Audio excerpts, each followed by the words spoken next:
Somebody's going to keep calling us out. That's right. Ugh. There we are. Hey, that was actually pretty quick on YouTube. Thank you. Thank you, YouTube. Demonetized right off the bat. Thank you, Rhett. You're welcome. Oh, the live show that doesn't care how many subscribers you have. Welcome to Talking Heads, everyone. Episode 225, your once-week live show for the latest in beer and tech news. I'm Jeff. I'm Rhett. Welcome to the show, everyone. Thank you all so much for watching on this Wednesday night or in podcast form over on Anchor.fm or wherever your favorite podcasts are found. If you've never seen the show before, we talk beer, we talk tech, we talk games, pop culture, entertainment, sometimes some Star Trek. All super chats are read on the show, so long as they will not permanently demonetize my channel. We do drink alcohol on the show, and if you're drinking along with us, alcoholic or not, let us know in the chat, and we'll give some early show shoutouts as we go along. Last but not least, if you'd like to take part in the super secret chat and the even more super secret after party, think about joining the Patreon. Link is down in the video description. As a bonus, you'll get exclusive access to the Discord server, where you can chat with myself, John, Rhett, Steve, all the hosts from Talking Heads, and join the awesome community that hangs out over there. Couldn't have said it better myself. You probably could have. Never. I don't know why I write these tongue twisters sometimes. It's just the style of writing that I do. Yeah, it's more fun. It is. You know? It is. All Keep right. you on your toes. Oh, it's going to be a good show. How can you possibly ruin your entire company's reputation in one Twitch stream? Well, stay tuned later and find out, although you've probably heard by now. Let's see. Hackers are at it again, attacking nVidia this past weekend. There's a lawsuit against McDonald's from a right-to-repair manufacturer for their ice cream machines. And I think we'll start us off with today, March 2nd, is the 125th anniversary of the Bottled in Bond initiative. That was passed in 1897 and was essentially a government seal of approval for whiskey bottles. Back in the 1800s, there was a huge issue with whiskey in general being cut with other spirits, with things that weren't exactly water, just not high quality, spirit in the first place. So the government kind of stepped in and started what they called the Bottled in Bond. That is, the whiskey will be distilled and aged in a government bonded facility and then certified on its way out the door. And what that does is, as a bonus, the distiller doesn't have to pay taxes until they've actually shipped product. Normally, you pay taxes both at the distillation and the bottling, and then again at the shipping process. There's a lot of taxes that go into alcohol. Secondly, it was a mark to the consumer that this was certified to be good whiskey. Or maybe not the best whiskey you've ever had, but it was... But it was regulated. It was regulated, and it was what it said on the bottle. Didn't have arsenic in it. Right. See, my family made our name in this area, Jeff, based off of our whiskey. Yes. During Prohibition, because ours was certified. You wouldn't go blind. You got that old Weisenfels guarantee. No botulism in your batch? Nope, no siree. All right. We keep it clean around here. Yes, sir. See, I knew I liked your family. Yeah. So yeah, the Bottled in Bond initiative passed 125 years ago and became law on March 2nd, 1897. To celebrate that, I went ahead and I'm going to mix myself up a Bottled in Bond whiskey cocktail. I have this bottle of Rittenhouse Bottled in Bond that I've been really digging on lately. It's quite a good bottle, and this is a straight rye. Most of the time, what you find Bottled in Bond anymore is going to be bourbon or American whiskey. So I was actually really happy when I found a straight rye. So it's a 100% rye whiskey. I'm going to make a cocktail called the Old Pal. It is equal parts rye whiskey. So we're going to do 1 ounce of rye.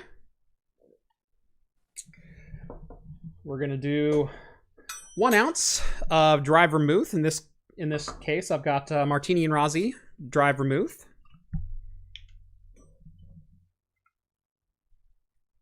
So 1 ounce of that. And last but not least, 1 ounce of Campari. And then I like this cocktail with just a little bit of extra sweetness, so I usually add a 1/4 ounce of simple. Not a lot, just enough to take that edge off of it. Because otherwise, this is a 3 ounce shot. And I like to be able to enjoy my cocktails a little bit longer than that. So, just a little splash of simple. And we're gonna just give that a mix there. Because the Campari, it's a very Negroni or Sazerac kind of color to it. You know, that nice deep red color. That looks beautiful. And there we go. We have a Rittenhouse Bottled in Bond Old Pal. Cheers, everyone. And me, I'm keeping it original. I'm going with a beer. And this is another delightful brew sent by John J, right? John J, yep. Because John J is holding it down up there in New England. He sent us something from Treehouse Brewing, and this is the Quadruple Shot Cold Brew. And it is a kind of a coffee stout. I take it. It says that the Quadruple Shot Cold Brew is a special rendition of another quadruple shot stout, I guess, deriving all of its coffee character from house roasted and house extracted cold brew concentrate. Yes. This beer genuinely pursues the boundaries of reason with coffee character in a stout, yet retains perfect balance and flavor saturation. So we'll see. I love the bottle art. It's subtle, it's classic, it's got a very old school vibe to it. Smells delicious. It pours like freaking motor oil. Let me get this up here. Yeah.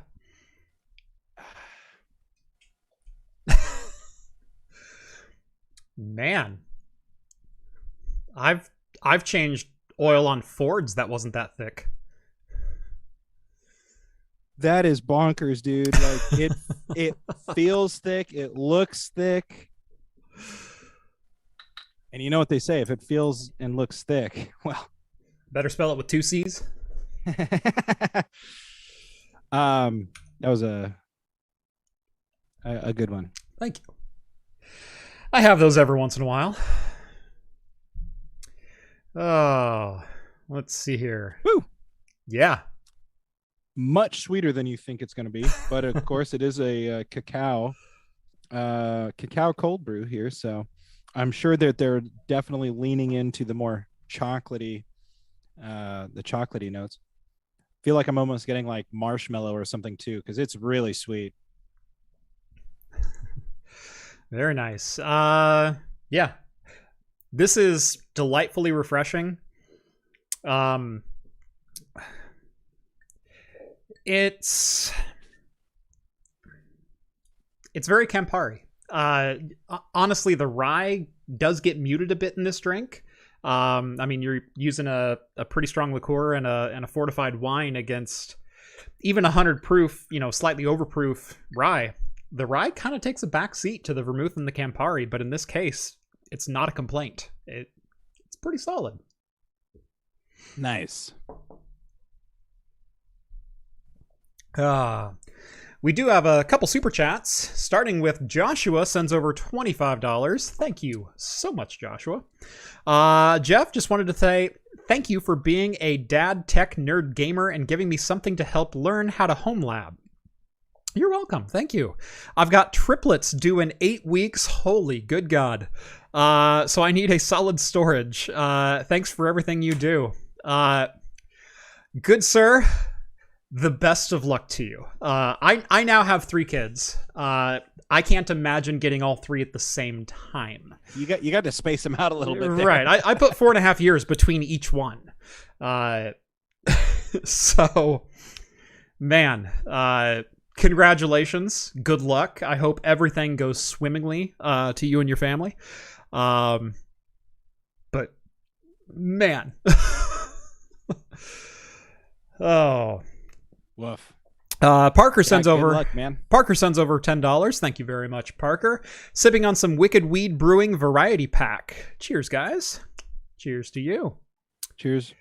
And we've got Tech Geek sending over $20. Thank you very much. Evening, Jeff and Red. I get one good idea a month. For some reason, I tend to use them all at work.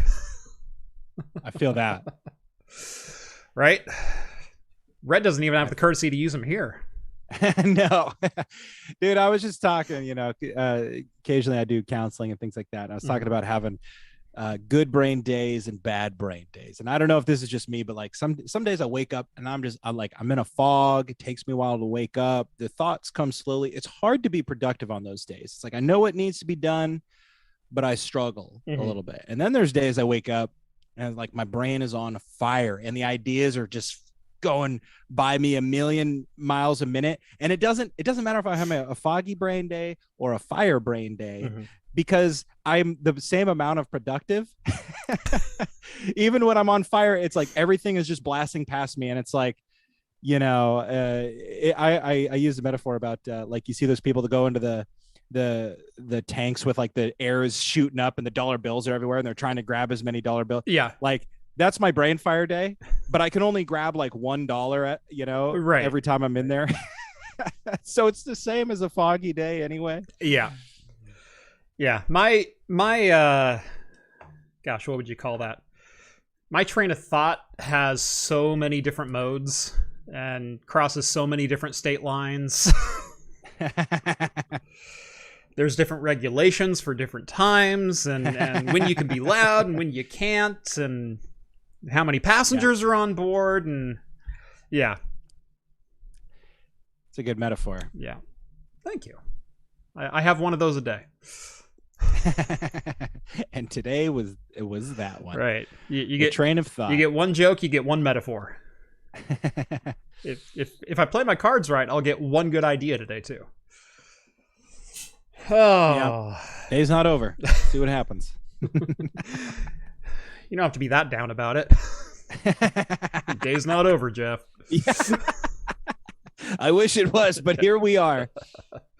Here we are. I mean, can you believe it? My boss is making me work after 8 p.m. today. I know. So I know. This is just ridiculous. On the flip side, I didn't make you show up until 2 and you were still an hour late. That's so true. And then he sent me home with beer. So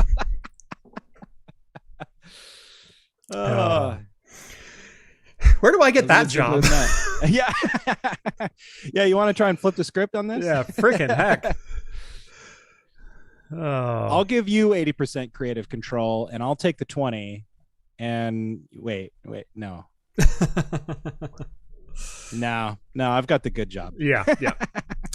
Let's see. Daniel Lloyd's drinking a French Earl Grey to finish out the workday. Perfect in preparation for Star Trek Picard, which debuts, I think, at midnight. Let's see. I know the premiere was just like an hour and a half ago or something like that. Novella Hub's got a Badger Hill Brewing Death Star Disco Ball Triple IPA, 11.4%. I've seen a couple pictures of those pop out on social media lately. So I was wondering if you were going to grab one, Novella. Let's see. Jason's got a Freem Hazy IPA. Nothing wrong with a Freem. What else we got? Skull's drinking a Two Brothers Brewing Amplifier IPA. And let's see if I can find one more here. Everyone making fun of Foster's, Aussie for dog piss at the beginning of the show. Ricky says cheers, but it's 5:09 a.m. in Denmark. Fair enough. You need to check out Hops and Brews and check out his beer diet. That's what I'd recommend. Yeah. Let's see. Do we have any more? Any more beers? Or did... Oh, good Lord. Something just froze on me. After that, it's kind of peters out. Can you still hear me? Yes, I can. My system is like hard locked, like hard locked. Yeah, I'm frozen on your stream. OBS is locked. This is the weirdest thing. Like start menu is blocked. I can't click on any web browsers. I can't. The mouse itself does not respond. It looks like we're still live. I don't think we frozen. are. You're still talking on YouTube. I can see it. I'm on. Am I asking you this question? Yes. Yes. I just unmuted. You're totally asking me. This is the weirdest thing. My system is legit hard locked. Everything except Zoom and the NVIDIA encoder, it seems. Because OBS is a solid screen. Chrome isn't moving. Discord isn't moving. Chat isn't moving. None of my keys are responding. Control-Alt-Delete doesn't bring up anything. I can't right-click on the start menu. I can't... This is weird. Yeah, everybody's in chat. Everybody's in chat. They're saying, I'm frozen, but they can still see you. You're moving. What the Looks fine. Still live. Hey, we can see you. Honestly, you picked a really good frame for me to freeze on. Like, I'm looking fine as hell. Like, I'm gonna record this because it is the weirdest damn thing. Like, I'm live on YouTube right now, and nothing on my screen is moving. Like, here, I'm gonna... Yeah.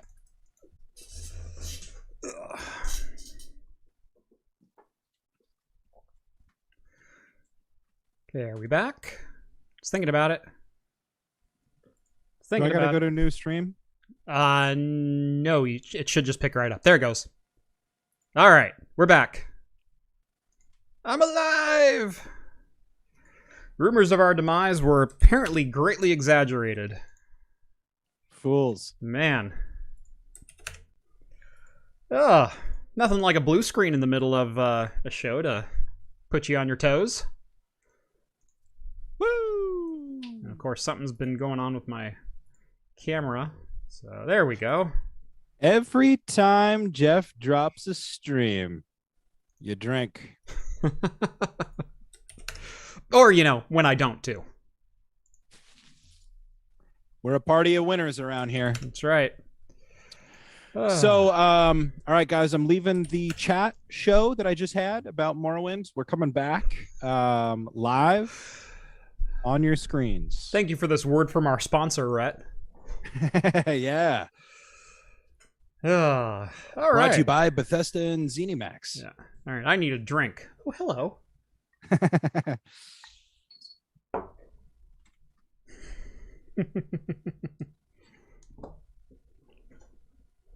I don't know. I didn't even say anything bad about Russia.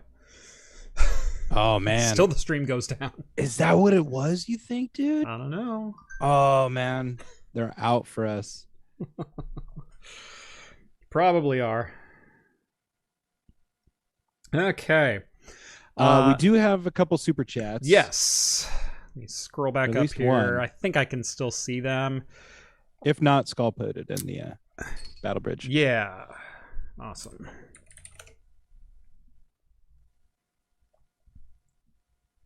You know what? I'll read it. Yeah, if you've got it, go for it. Mike Farino, 1999. Working on getting my home lab set up. Already got servers and switches. Want to run security cameras too. Mm-hmm. Any good recommendations for recording services? Recording services, the only thing I've ever used is Blue Iris. And I didn't use it all that extensively. The other thing that I used quite a lot was just Unify. And with their older cameras, you can run their standalone controller on just about any hardware that you want, but all of the new cameras require you to have Unify hardware for the capture. You can get something like a UDM Pro, or just a standalone Unify NVR is what they call it, and do that way. If you're looking for more of an open source route, or at least vendor agnostic, which is how I always love to run security cameras, Blue Iris is what I ran. Hell yeah. And I think we had one more. We had two super chats. There was one for right 1999 and there was one for 20. Did we get the one for 20? That was Tech Geek. Evening Jeff and Rhett. I got one good idea a month. Okay. $20 he got me to read it twice. Okay. All I know is it was still showing on my screen when when everything went down. So yeah. Skull, if we missed anything, just let us know in Discord. Otherwise, it's 8:25, and we got some news to get to. We do. Starting with something I think most of us already knew. So, Gabe Newell had an interview this week, and they asked him about Valve accepting cryptocurrency or possibly starting to deal in NFTs on the Steam platform. Now, for those who don't know, Valve actually did take cryptocurrency a short while ago, but then stopped accepting it as a form of payment. Gabe also said during this interview that they will never deal in NFTs. And the reason being is 50% of all crypto or NFT transactions that they themselves have processed have been fraudulent. No. What? Surprise Pikachu face. How is that possible? Right. No. All of the bots on Twitter say that NFTs are good. I mean, it was all about it on the Super Bowl. Did you watch the LA Lakers playing at Crypto.com Arena last night? Like, I can't believe that. I love that the two latest sponsors of the Lakers have been Wish.com and Crypto.com. Yeah. Yeah, unfortunately, that doesn't stop them from being good. Mm-hmm. I wish that it did. Mm-hmm. Well, right now they're terrible. I mean, yeah, true. The only consolation is that, LeBron went there and now he plays in Crypto.com Stadium or whatever. Yeah. There is that. Yeah, Lakers not doing too hot this year. Anyway. What are you going to do? Yeah, Blazers are still worse. Yeah. I'm predicting Blazers get a ring before Lakers. Yeah. But so a couple things said by Gabe Newell in this interview is, why don't you take cryptocurrency? And he says, well, it was so wildly fluctuating that sometimes you could pay $10 for a game one day and $100 the next. And vice versa, Valve could take $100 one day and it would be worth $10 the next. As far as the market cap for Bitcoin or Ethereum or whatever else they were taking. But there was so much shady things going on, and we all know NFTs are just a scam. I hope we all do. I hope we all at this point understand that it seems like either a giant pyramid scheme or a Ponzi or a mixture of both. I'm disappointed to see some of the people that I've seen getting involved in NFTs. Yeah. iJustine was defending it on Twitter earlier today. I mean, what's wild about it too is like, I don't know. It's like the same thing that was kind of going on with like GameStop and like AMC stocks. It's like there was this huge push for it. And by time you're hearing about it and it's on the table, like the price of stocks is already way higher than it was at the beginning. The only thing worse would be if Wata Games regulated cryptocurrency. Like, right. It's just crazy. Like the people that have already made their money have made their money, and now the only way they can keep making more money is by roping more people into it. Right. It's like, man. Anyway, Gabe has a really good quote in this article, and it's one that I wish people in his position said more often. Mm-hmm. He's like, look, there's a lot of really interesting technology in blockchains and figuring out how to do a distributed ledger. But I think that people haven't figured out why you actually need a distributed ledger. Just like, that's spot on, you know? Just kind of like zeroes in on the problem. You also continue on the quote, yeah, that's not what we want to do. We don't want to enable screwing over large numbers of our customers.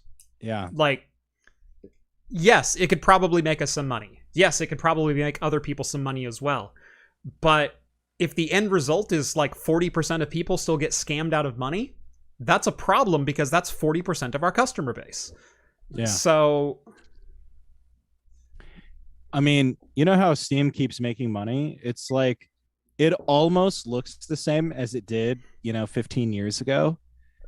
And that's it, right? Like why fix what isn't broken? Mhm. There's been some minor changes and things like that, but like, I don't know. It's crazy. Like, you have this huge customer base that's invested in it. And I don't know about you, but like, I'm one of the customers that, like, I really don't like the idea of even having multiple launchers. Mhm. And if I'm using Steam. I'm already so invested in that ecosystem. Right. Yeah, I do Steam and I do Good Old Games, but I don't even have the Good Old Games launcher or GOG Galaxy because I want that DRM-free freedom. I want to just be able to install a game and then play it. There is nothing I hate more than waiting for Uplay to launch and then log you into a secondary service just so I could play Far Cry 5 freaking single player. Yeah. Even games that I purchase, a lot of times I'll end up cracking just because I almost never play online.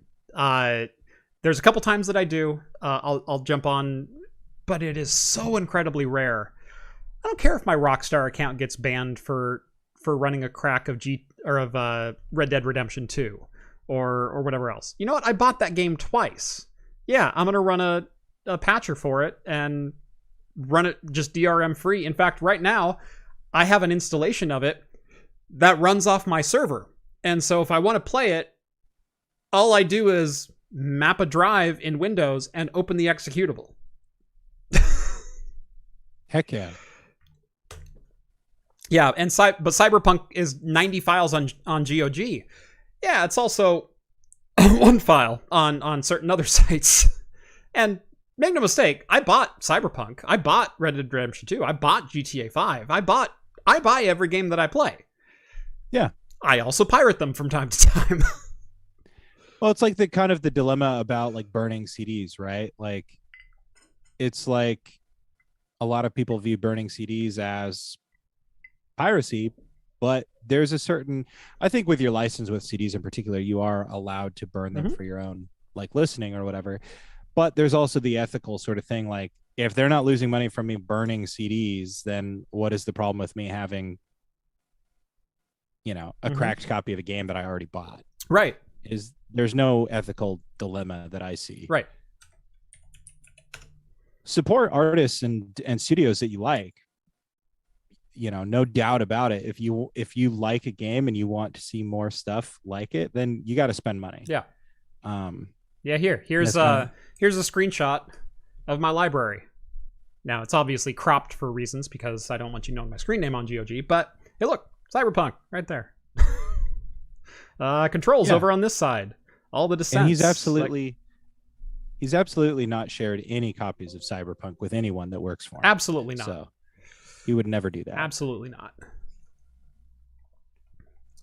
I mean, likewise, what else? Free Cop, Disco Elysium. Yeah. Yep.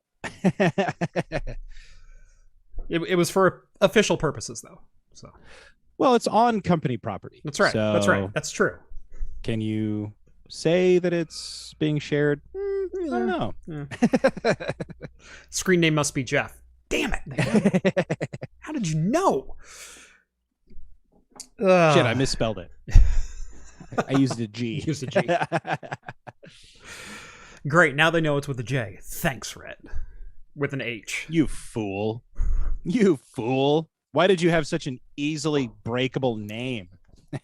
To be fair, I could pick whatever name I wanted because I was in the beta for the GOG store. Nice. Like 6 months before they launched. So, like, I owned 40 games on launch day. So, hell yeah. Yeah. Yeah, dude. That's what's up. So, you like that computer you got at home now, huh? Oh, yeah. Wasn't it nice that I didn't ask how many subscribers you had or how many clicks that links on your Twitter feed had gotten to my page before I gave you said computer? Yeah, it was really cool. Like, what's crazy is, like, you had these terms and conditions laid out, and I was like, hell yes. I think I meet those terms and conditions. And you were like, yes, you do. You do. Here it is. You delivered it, dude. to my house even. Yeah, it was crazy. It was, hey, Rhett is editing videos for craft computing. He should probably have some craft computing hardware. Those were the only terms that I defined in it. And beyond that, he has to put his Twitter handle up here on the screen. So at Rhett is awesome. And he's done that. And he got a computer. What I didn't do is pull up to his house and go, this is where you live? Like, my God, can I even get this through the door of a single wide? Like, man. It's a double wide. And it is in a very nice trailer park. It's gated and everything. Yeah, I didn't say there's how many people living in your house. I how many people are going to be using this? Because this is just yours. That's true. Yeah. I didn't change the terms of the delivery upon delivery, because I'm not a jackass. Moving on, Artesian Builds backs out of giving away a PC as a prize, and oh man, this story is way deeper than that. So, for those who aren't familiar with Artesian Builds, and I have to say, I wasn't until the other day. Artesian Builds is a company out of San Francisco, and they're essentially a systems integrator. They build custom PCs. Think of Origin or, all those other companies that do that. Cyberpower. They build PCs. Cool, right?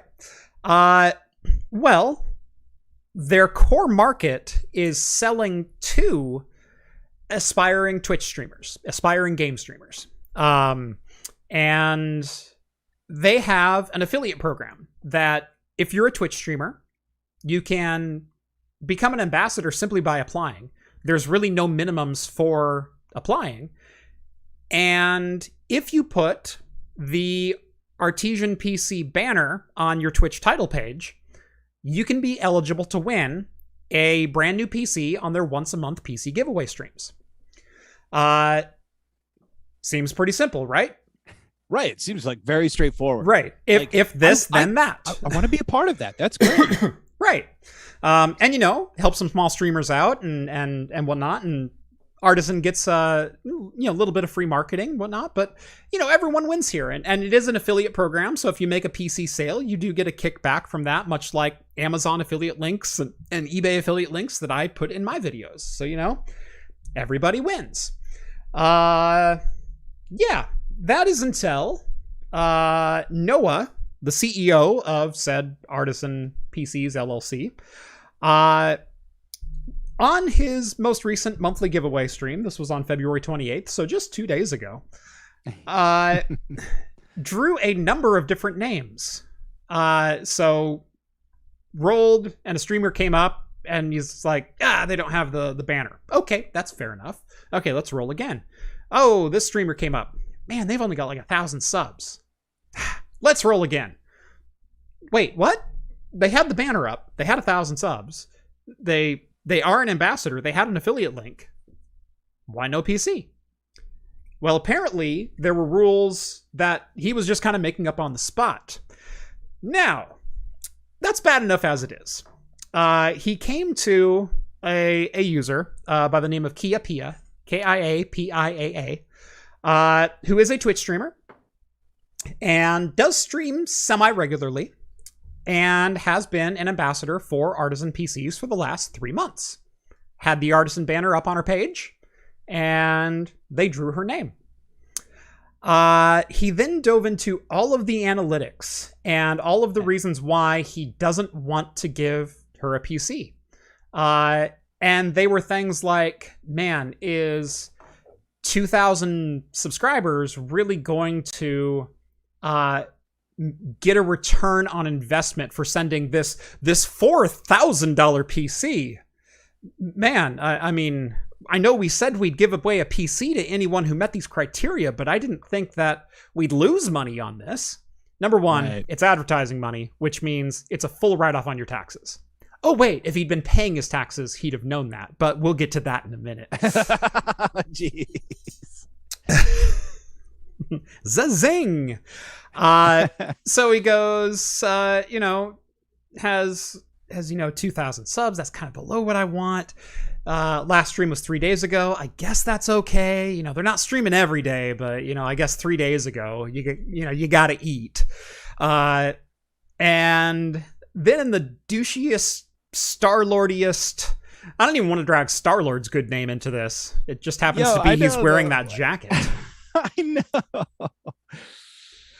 Yeah, so he's on the Twitch stream wearing a Star-Lord jacket, and he goes, and there's the reroll.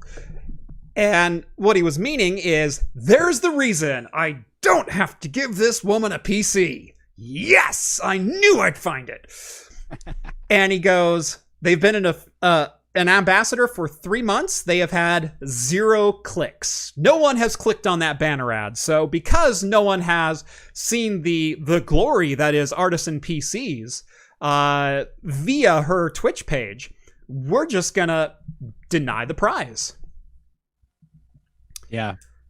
Now, normally, most people would be, maybe there's some rules I didn't read. Maybe there's something that's on there that they have the full contest rules because, if you're going to run a contest like this, it's a legal requirement in the United States that you have a full list out of your instructions, guidelines, what it is the winner is going to receive, what happens in the event of a tie.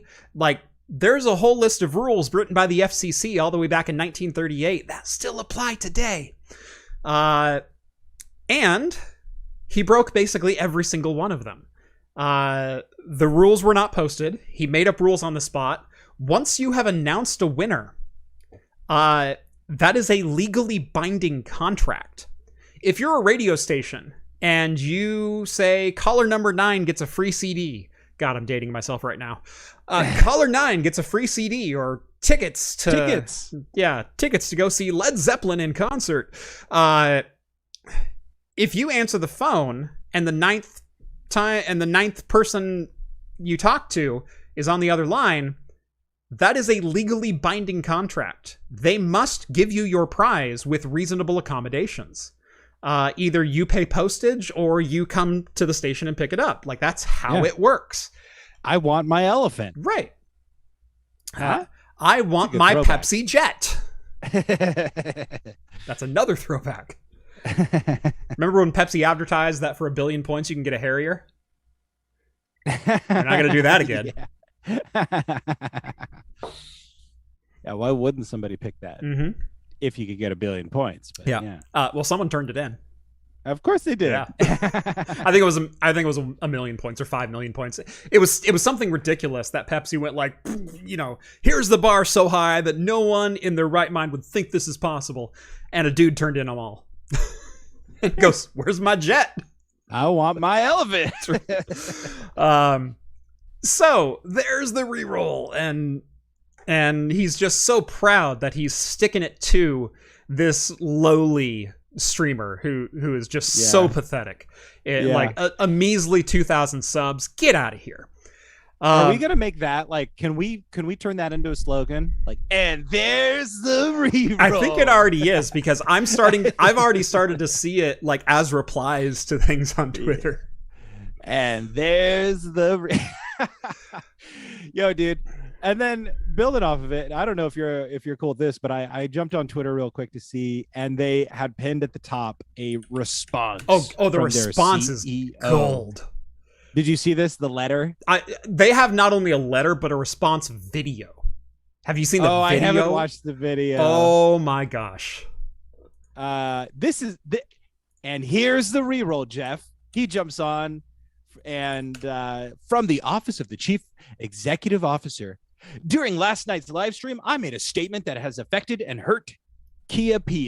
I take full accountability and sincerely apologize for how my statement has hurt Kia as a viewer and participant in supporting Artesian. Due to updated giveaway guidelines, which were not in alignment for this giveaway, I made the wrong decision to not provide the giveaway prize to the rightful winner, Kia. This action does not reflect the values of Artesian. The statements I made regarding the updated giveaways guidelines were made under the wrong circumstance and were no way appropriate. We would like to be able to provide new guidelines in the future that will allow everyone to participate in all and any giveaways. The statement made regarding our viewers does not align with the values at Artesian Builds. I apologize for how this has hurt our community. First off, and it goes on and on. But first yeah, off, it's like... you cannot, Noah, as the CEO of Artesian Builds, write a letter from the desk of the chief executive officer of Artesian Builds, which it says in bold print at the top of that, by the way. Yeah. Yeah, let me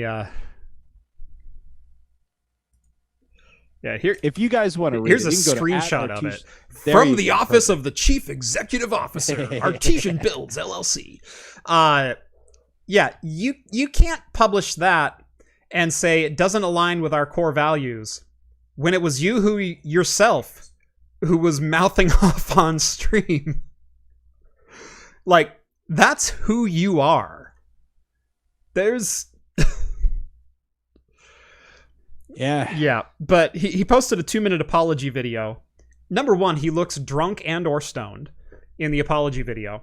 And it is just... There's one part where he goes, from now on, anyone who is an ambassador will be eligible to win one of the PCs. Like he's got to choke it down. Yeah, to say it. right. He's got to take his medicine. Yeah. There's this long pause. And then like a...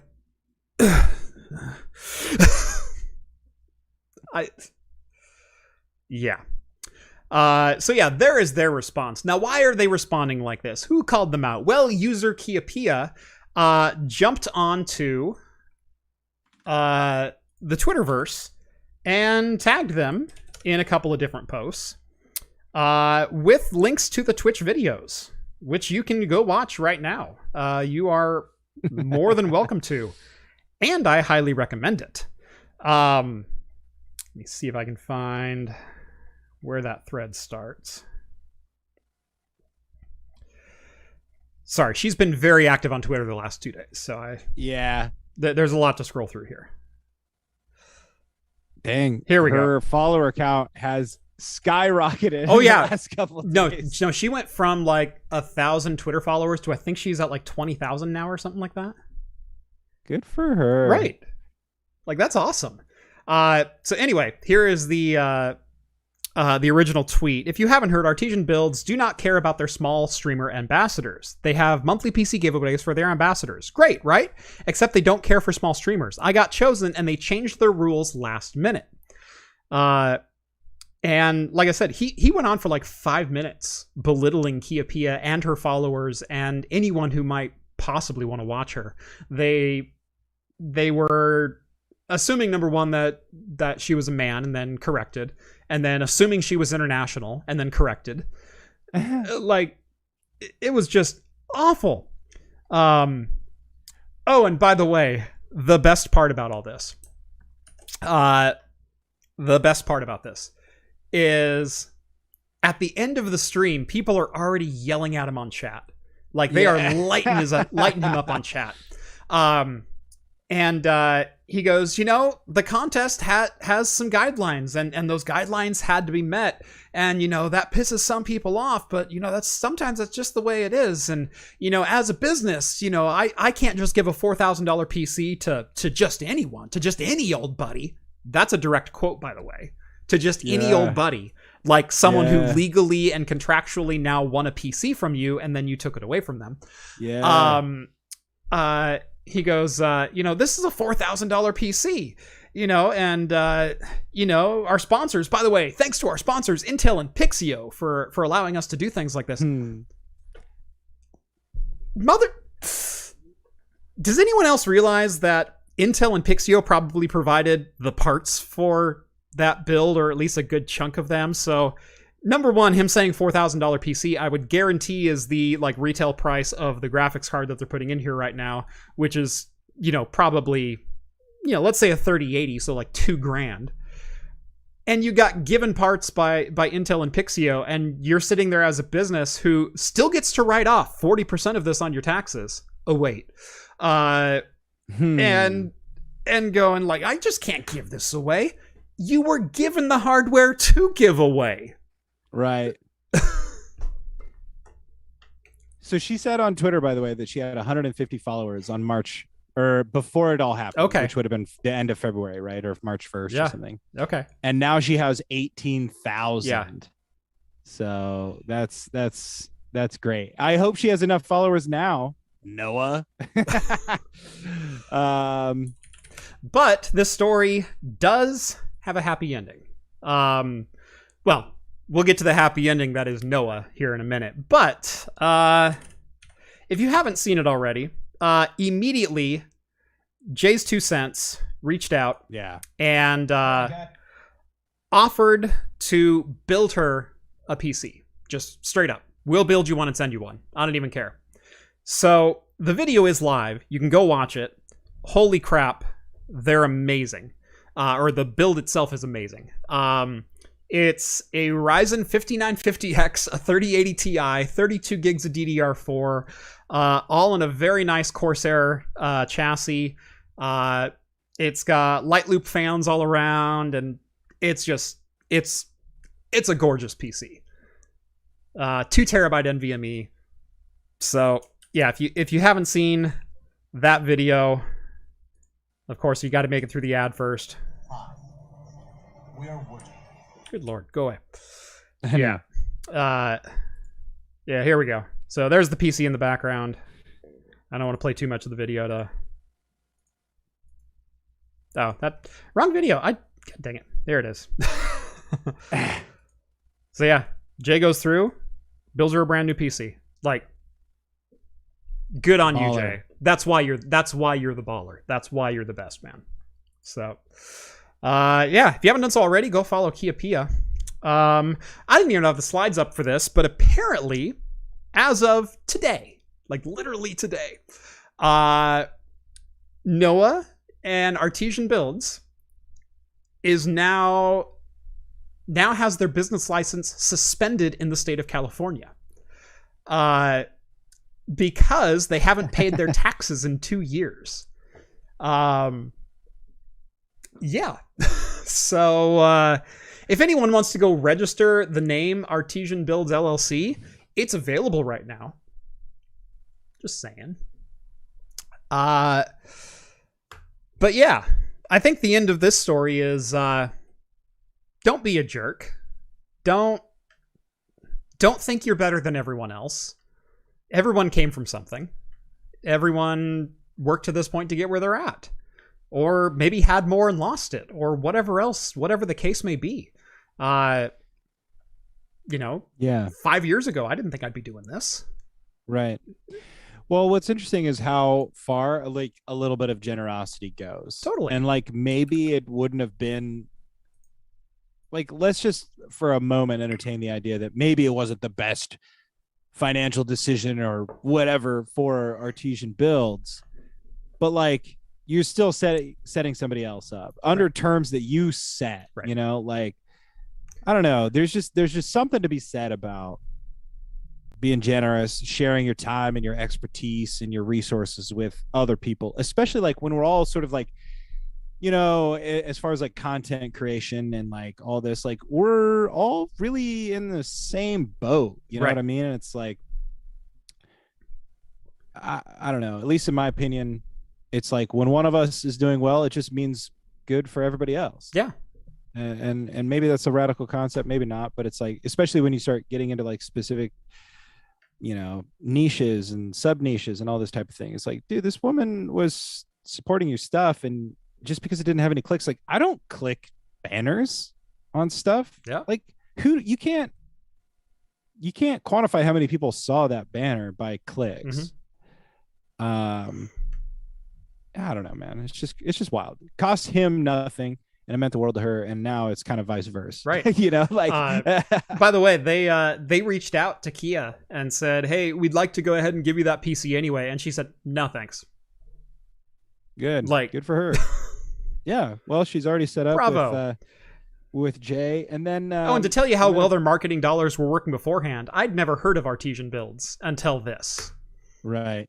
I think in I was this like space. peripherally aware of them. Yeah, exactly. I think I was peripherally aware of them, but not like I need to see what's going on. Yeah. Like, a couple people in our Discord chat did post Intel's response because apparently they must have just been Oh, I guarantee rated or whatever. they were not happy.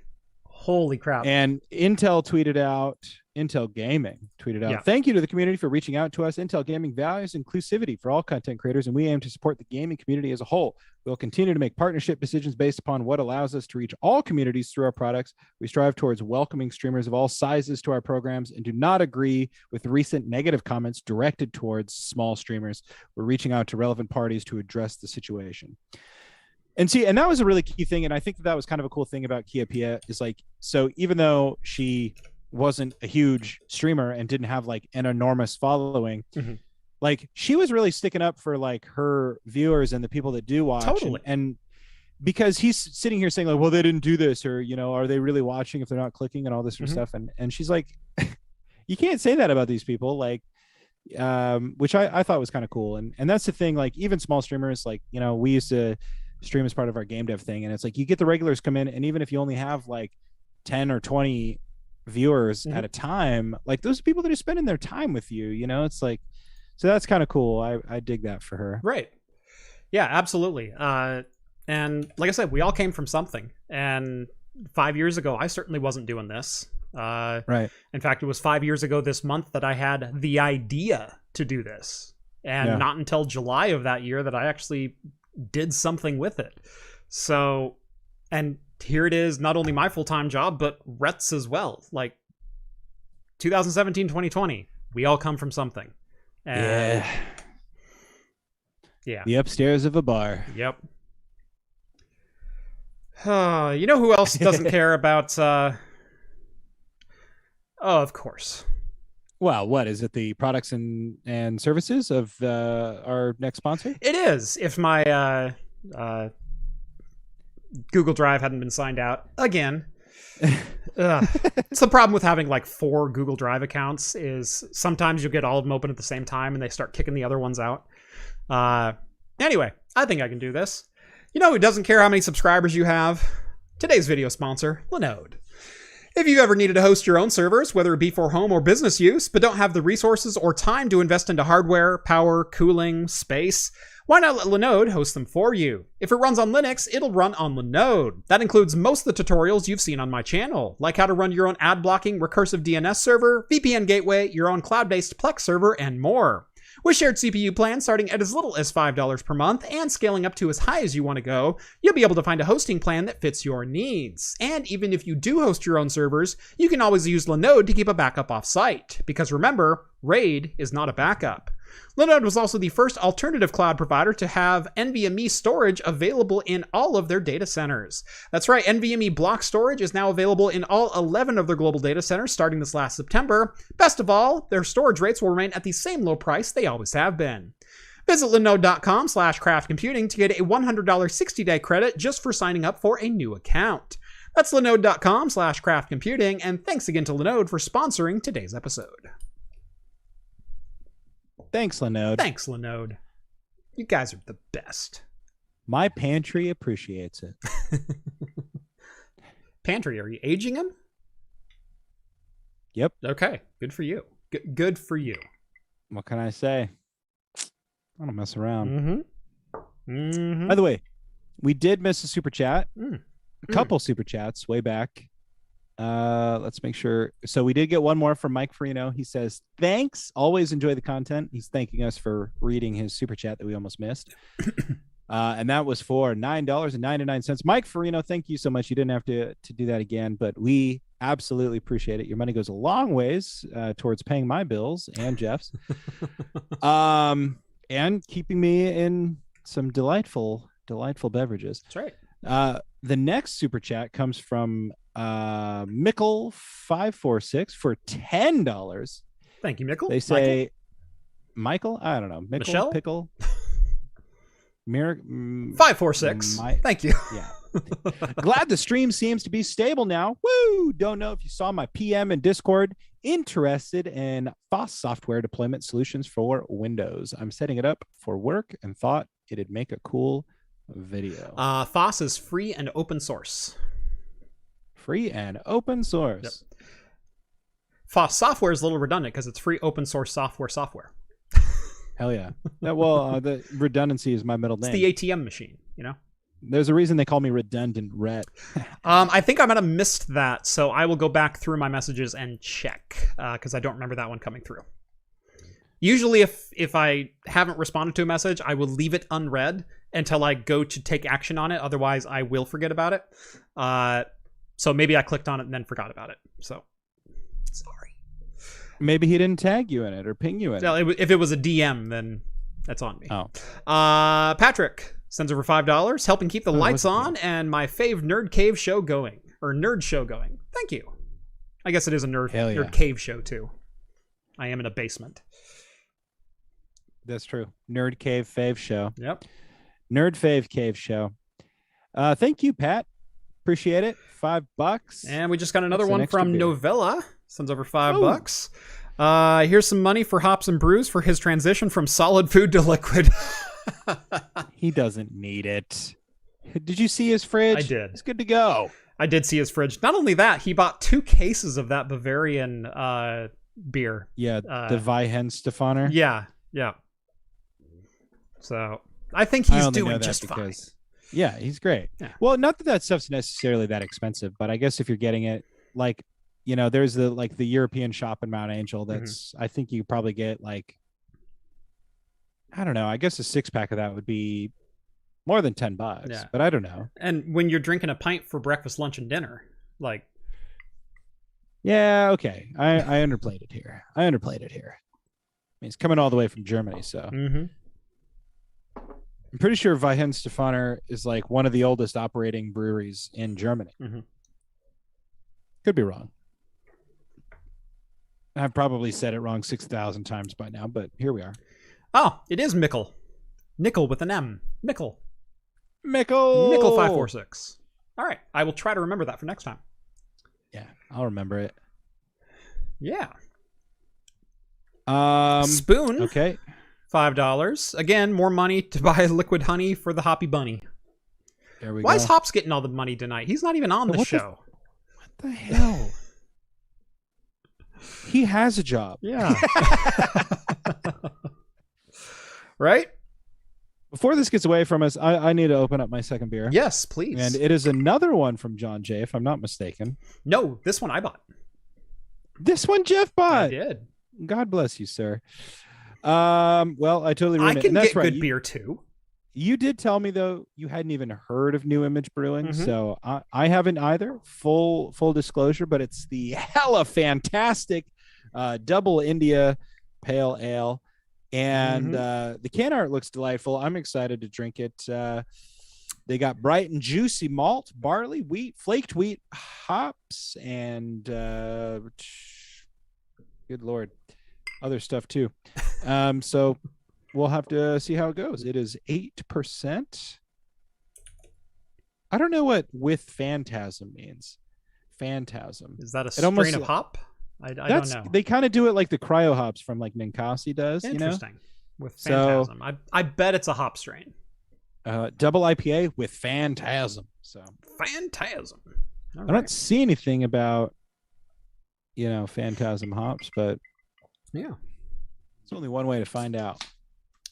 By the way, the Old Pal, delicious. I bet it is. I bet it is. Is it illegal to make your employees drink alcohol? Yes, actually it is. I don't make it. I might encourage it occasionally. Rhett thinks best after 3 pints, so that's how I get that one idea a day out of him. Yeah, and it's always a good one after the third. Got to work for it. Got to loosen it up. There's this whole idea about brain plasticity and how the bubbles in the beer really just like, it's like a big brain massage right in there. So, yep. Oh, all right. Suppose we should get some other news. That is nVidia is in the news from this weekend. They have confirmed that a cyber attack took place over this last weekend, and a hacker group did obtain sensitive information from the company. The group is called Lapsus, LAPSUS $, Lapsus.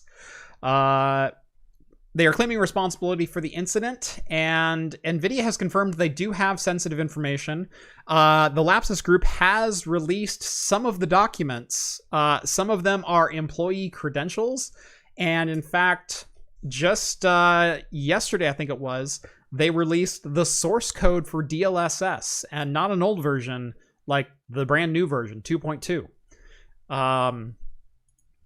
So that's not good.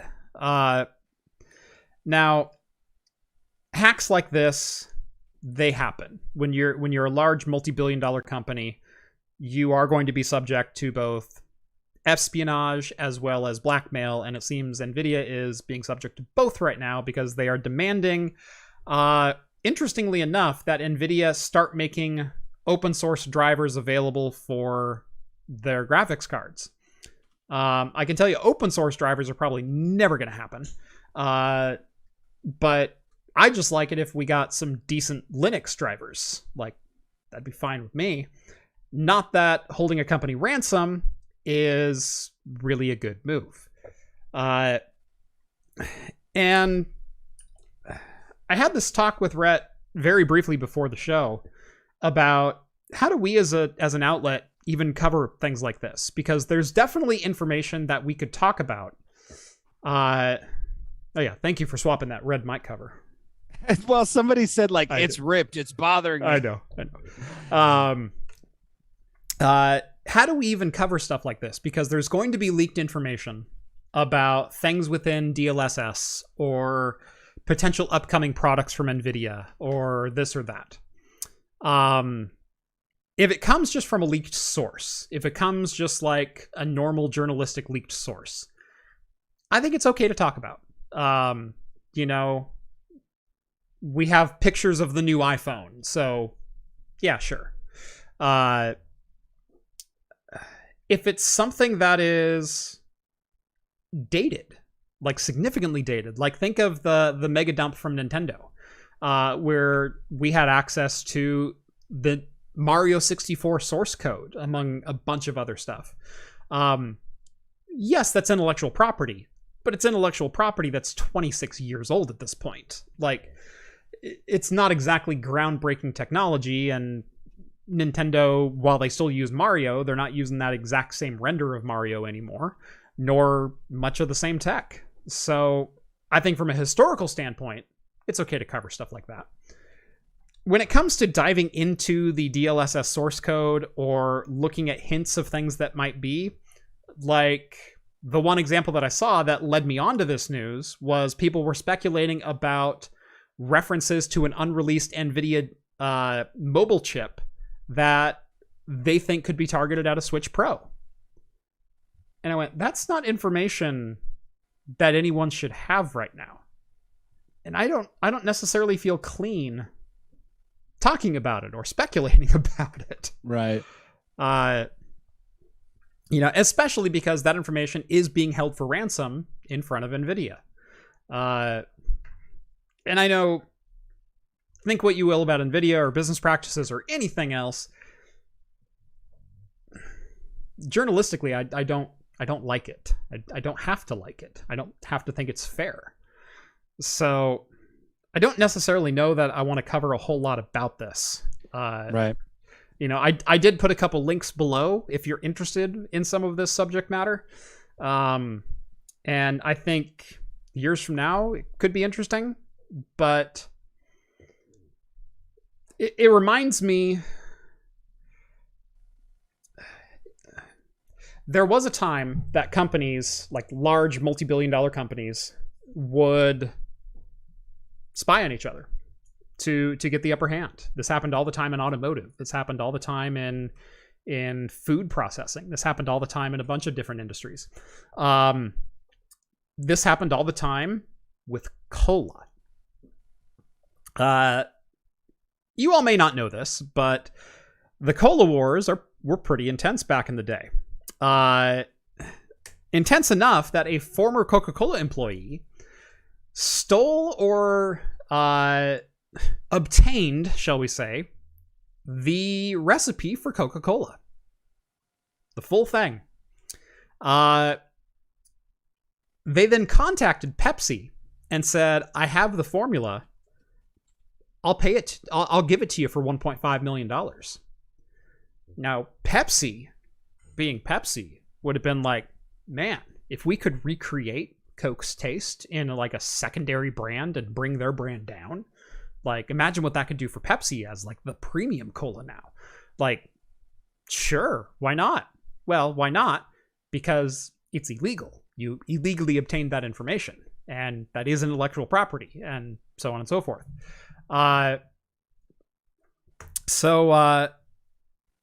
Yeah, they contacted Pepsi. Pepsi then contacted the FBI, who posed as fake Pepsi executives to catch the thief red-handed. So, this is how companies work in the modern day. At least a lot of companies work in the modern day. Is, yes, they want the competitive edge. They want the marketing edge. They want the best product out there.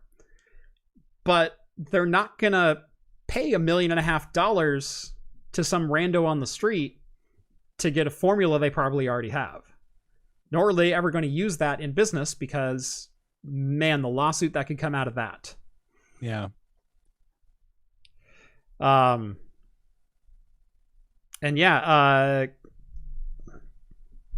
a couple of people pointing out possible open source NVIDIA reverse engineering projects.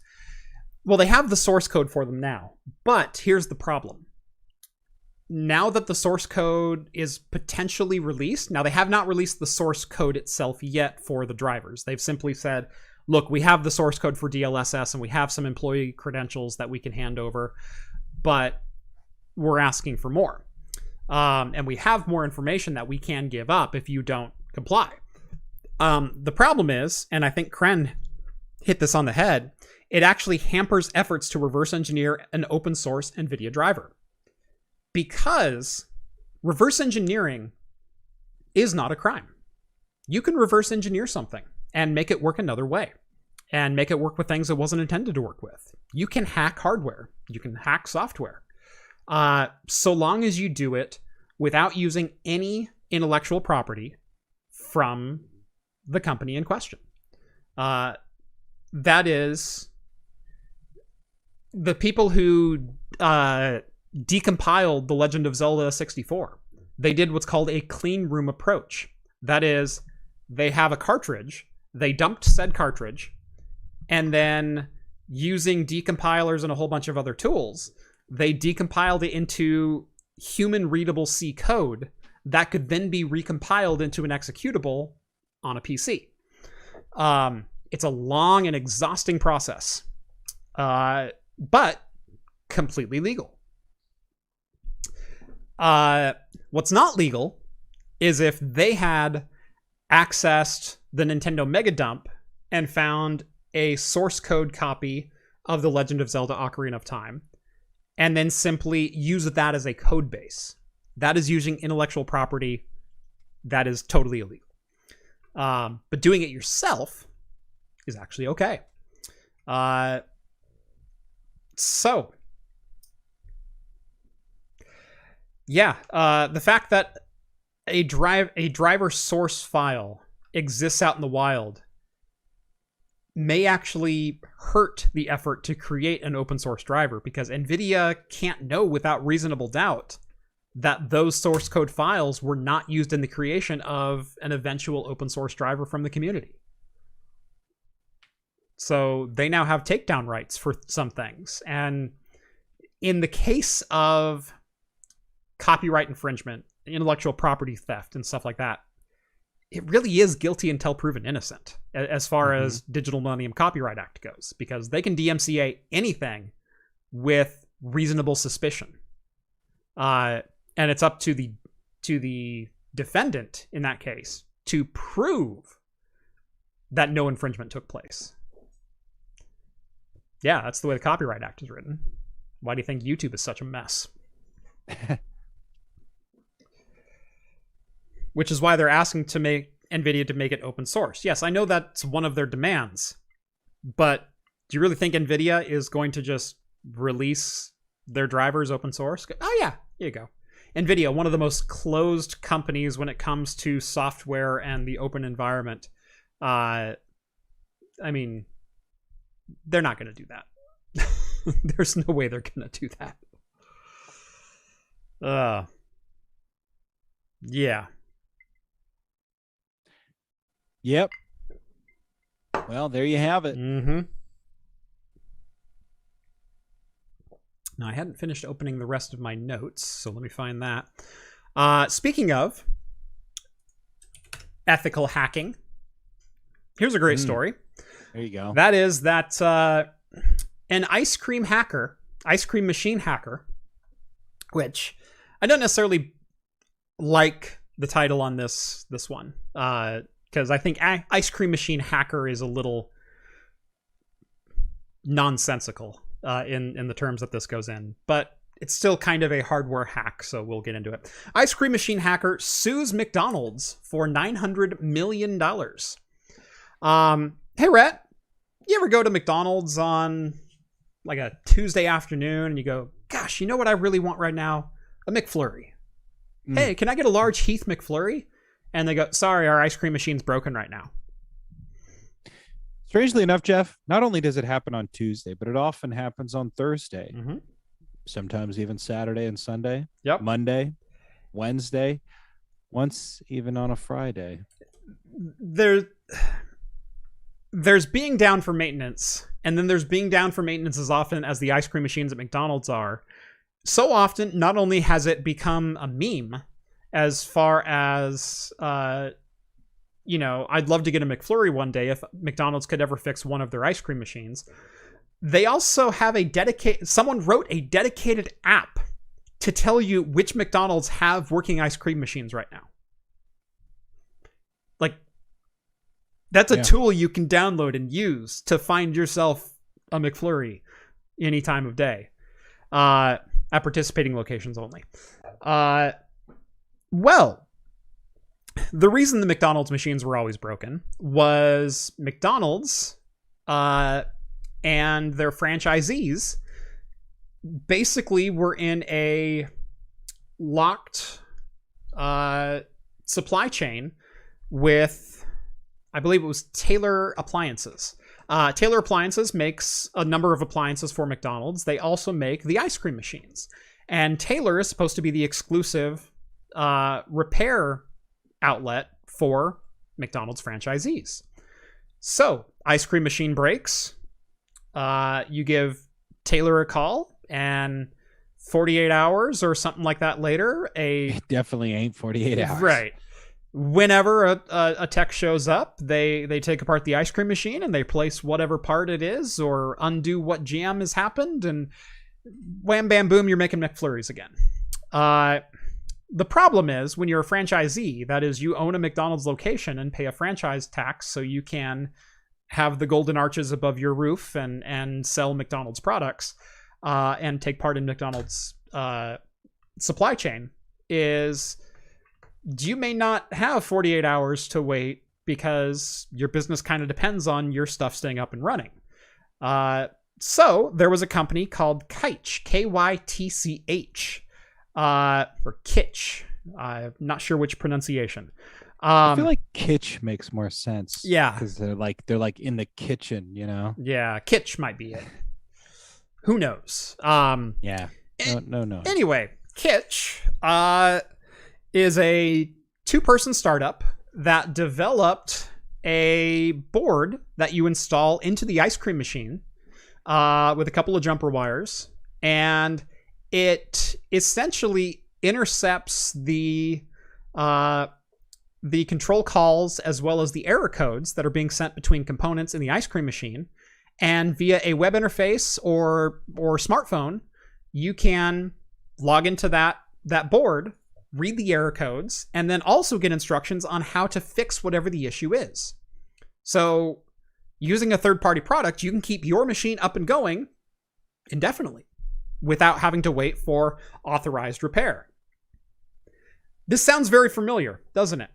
This sounds like John Deere tractor. This sounds like Tesla. This sounds like Apple. Like, let's go down the list of companies that have been staunchly anti-repair and anti-right to repair. Essentially, McDonald's was trying to lock in franchisees with the same Taylor contracts and everything else, even to the point that, by the way, Kitsch only sold his product starting in 2019. So this is a fairly recent development and fairly recent product. McDonald's sent out an email late last year that said all franchisees must remove all Kitsch appliances from their ice cream machines. They are not authorized.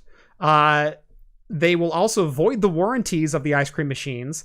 They intercept confidential information and also pose a health and safety hazard that could lead to, quote, serious human injury. Yeah. You ever seen the ice cream battles of 97? I mean, man. They were pretty grisly, So much blood. There's a reason it went dark for 30 days afterwards. Yeah, I mean, so many strawberries lost their lives. Yeah. So here McDonald's is trying to lock their franchisees into a contract that the franchisees have no part of. You can only buy your ice cream machines from McDonald's. It's a single supplier network when you become a franchise. And now you're not even available or allowed to repair them on your own. So Kitsch has sued McDonald's for $900 million, basically a set amount of money per McDonald's franchise that exists within the United States, for anti-competitive behavior. They're citing slander, as in they tarnish their name because they're scaring people into pulling these devices out because they may kill someone, a little reader in the ice cream machine. Yeah. Now, make no mistake, this is probably nothing more than he developed a board that interfaces with like an OBD2 port on a car. But I don't see BMW banning me from plugging in a reader in my car. No. Well, and maybe these two things are related, and I'm just recalling when they sued Taylor, but I swear like there was a big class action suit too that basically alleged that like it was a part of McDonald's business model that the ice cream machines always be broken. The idea was like it would be one extra thing to get people in the door and one less thing to worry about. Like, maybe I'm making this up. Mm-hmm. Shouldn't do it live on the air, but the damage is done. I just remember like a big deal about how it seems to be kind of coming out. This is their playbook, right? Yeah. Yeah. That's pretty much what I gathered as well. I don't know if that is true. I don't know if Taylor has been previously sued, but I think it's definitely within the realm of possibility. But interesting story here on right to repair. And if you happen to own a McDonald's franchise, like what are your rights as a franchise owner? Do you actually own your hardware that you're forced to buy from McDonald's? If you want to participate in making McFlurries, then you can only source that one Taylor ice cream machine. If you do source that machine from the single source, are you required to use their repair network? Or can you go about fixing it yourself? The class action I'm thinking of might be about their vanilla flavored ice cream. Yeah, who knows? So never mind. Scratch that. Christopher M says Jeff should get a dad hat, implying that I don't already own many dad hats.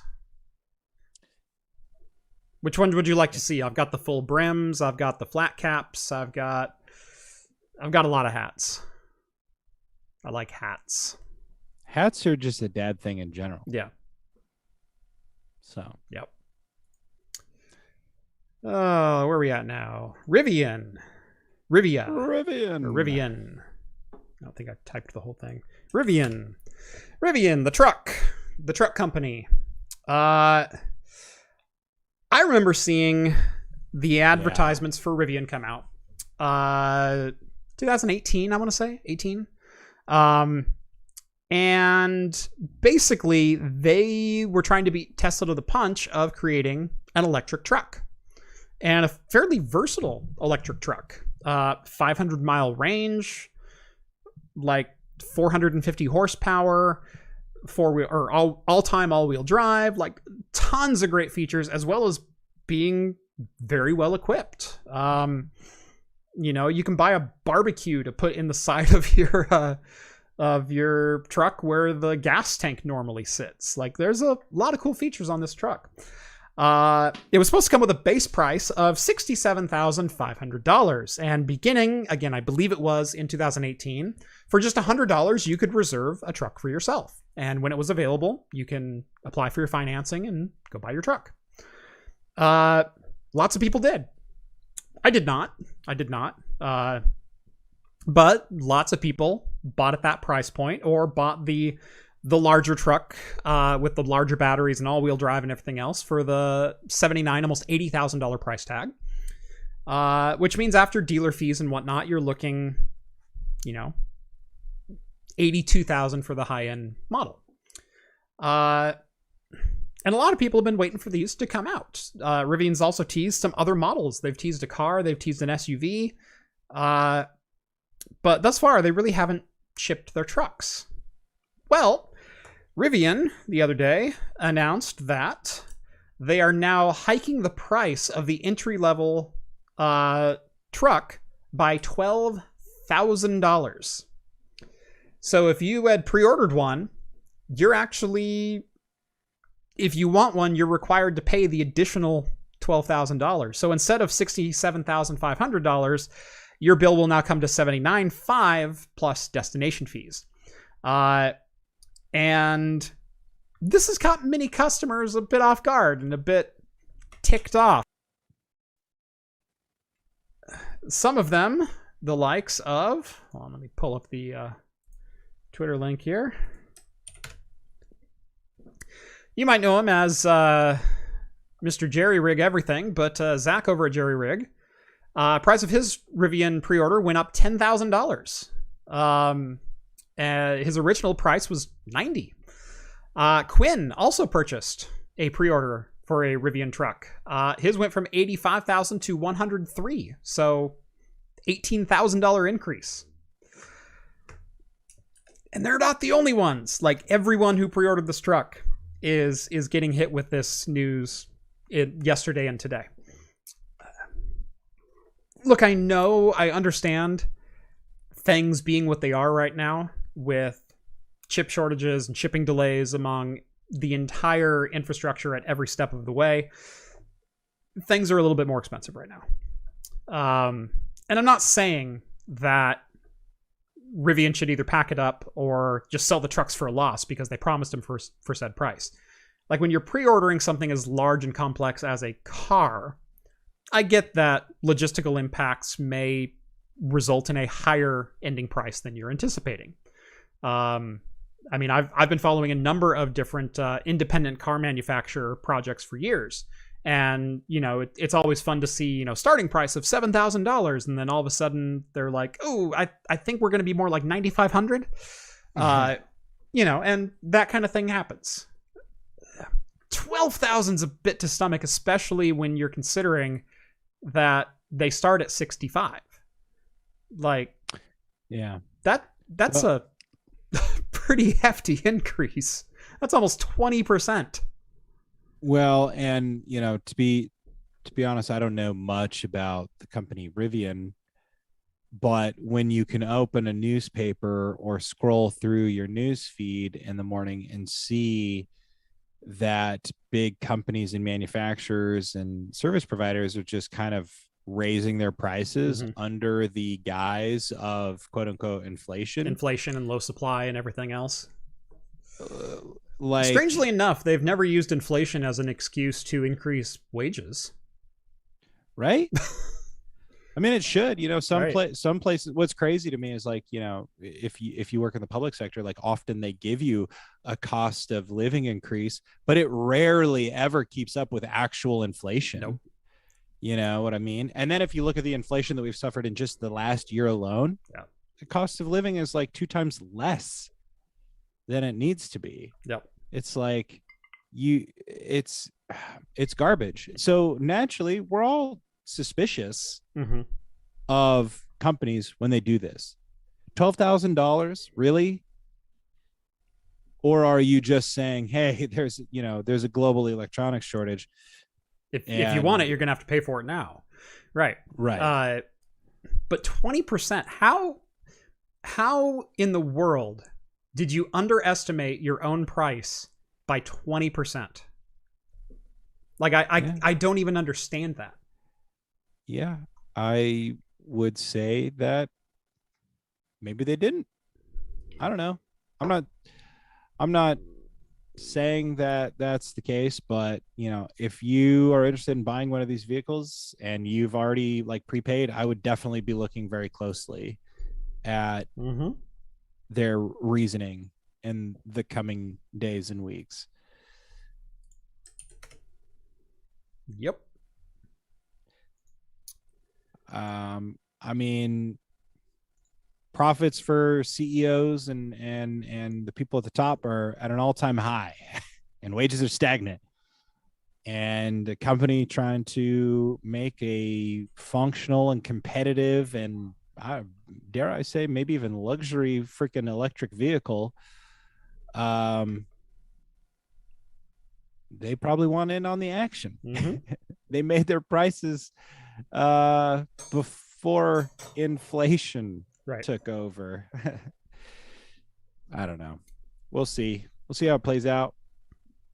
I'm suspicious of anyone and everyone for price hikes. Yes. Especially when they only go up. Like, there's never anything that goes like, oh, we managed to do this for $3,000 less than we thought per vehicle. Like, here, have a rebate. Yeah, let's share the savings with everyone. No, why would they do that when they could? Hell, they're like, well, we got to pay the accountants for discovering this cost saving, so it's actually cost more for you. We're increasing the price. Yep. Yeah. Lethal Resonance says that rent increases are insane too. His complex has gone up to by $300 this year. Yep. Yeah, that's something we talk about a lot on the show, but it ain't cool.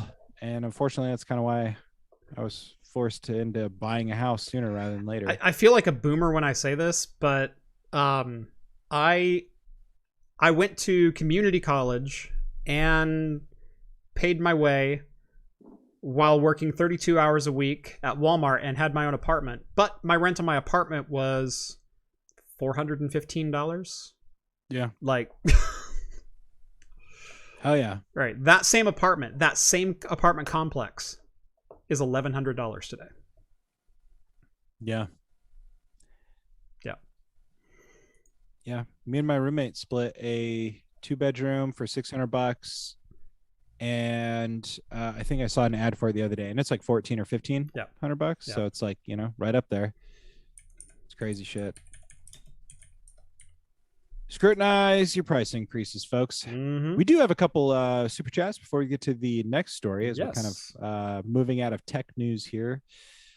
He's already long gone, I'm sure, but Tech Geek once again, $10. He says, gotta run for work. So good night to you both. Jeff, perhaps this can go towards diagnosing and fixing the problem with your computer. The problem is it's a first-gen Threadripper.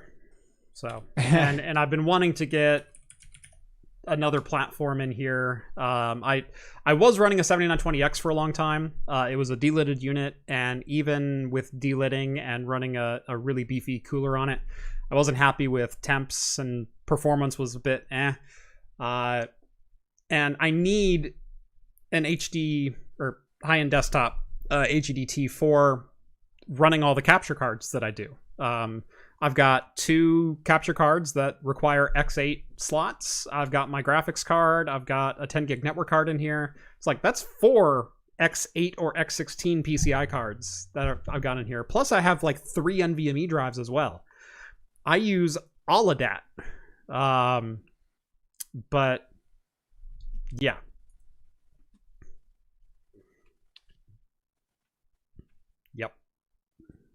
Yep.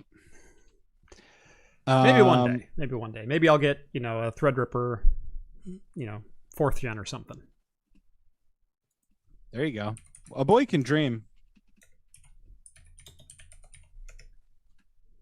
I can try. We do have a couple other super chats. After Tech Geek is, of course, Big Spoon. I worked at McDonald's. The reason the machine never worked is because we did not want to clean it that day, especially when someone called in, which is something I've heard a lot too. So probably some validity to it. Right. And then $5 from Harlan McClure. I'm sorry. I normally say your name right, but these were some strong beers. Toppling Goliath's double dry hopped pseudo Sue. Heck yeah. That sounds delicious. Mm-hmm. Yep. In fact, I just looked it up. My old apartment is going for $12.75. Damn. I paid $4.15 for that. Oh, and by the way, it was almost brand new. Like I think the second tenant in that particular unit. Yeah. Inflation ain't gone up 3 times. No. Nope. That's why we all got to take care of each other. And that's why the show is made possible because of patrons like you all. Visit patreon.com/craftcomputing.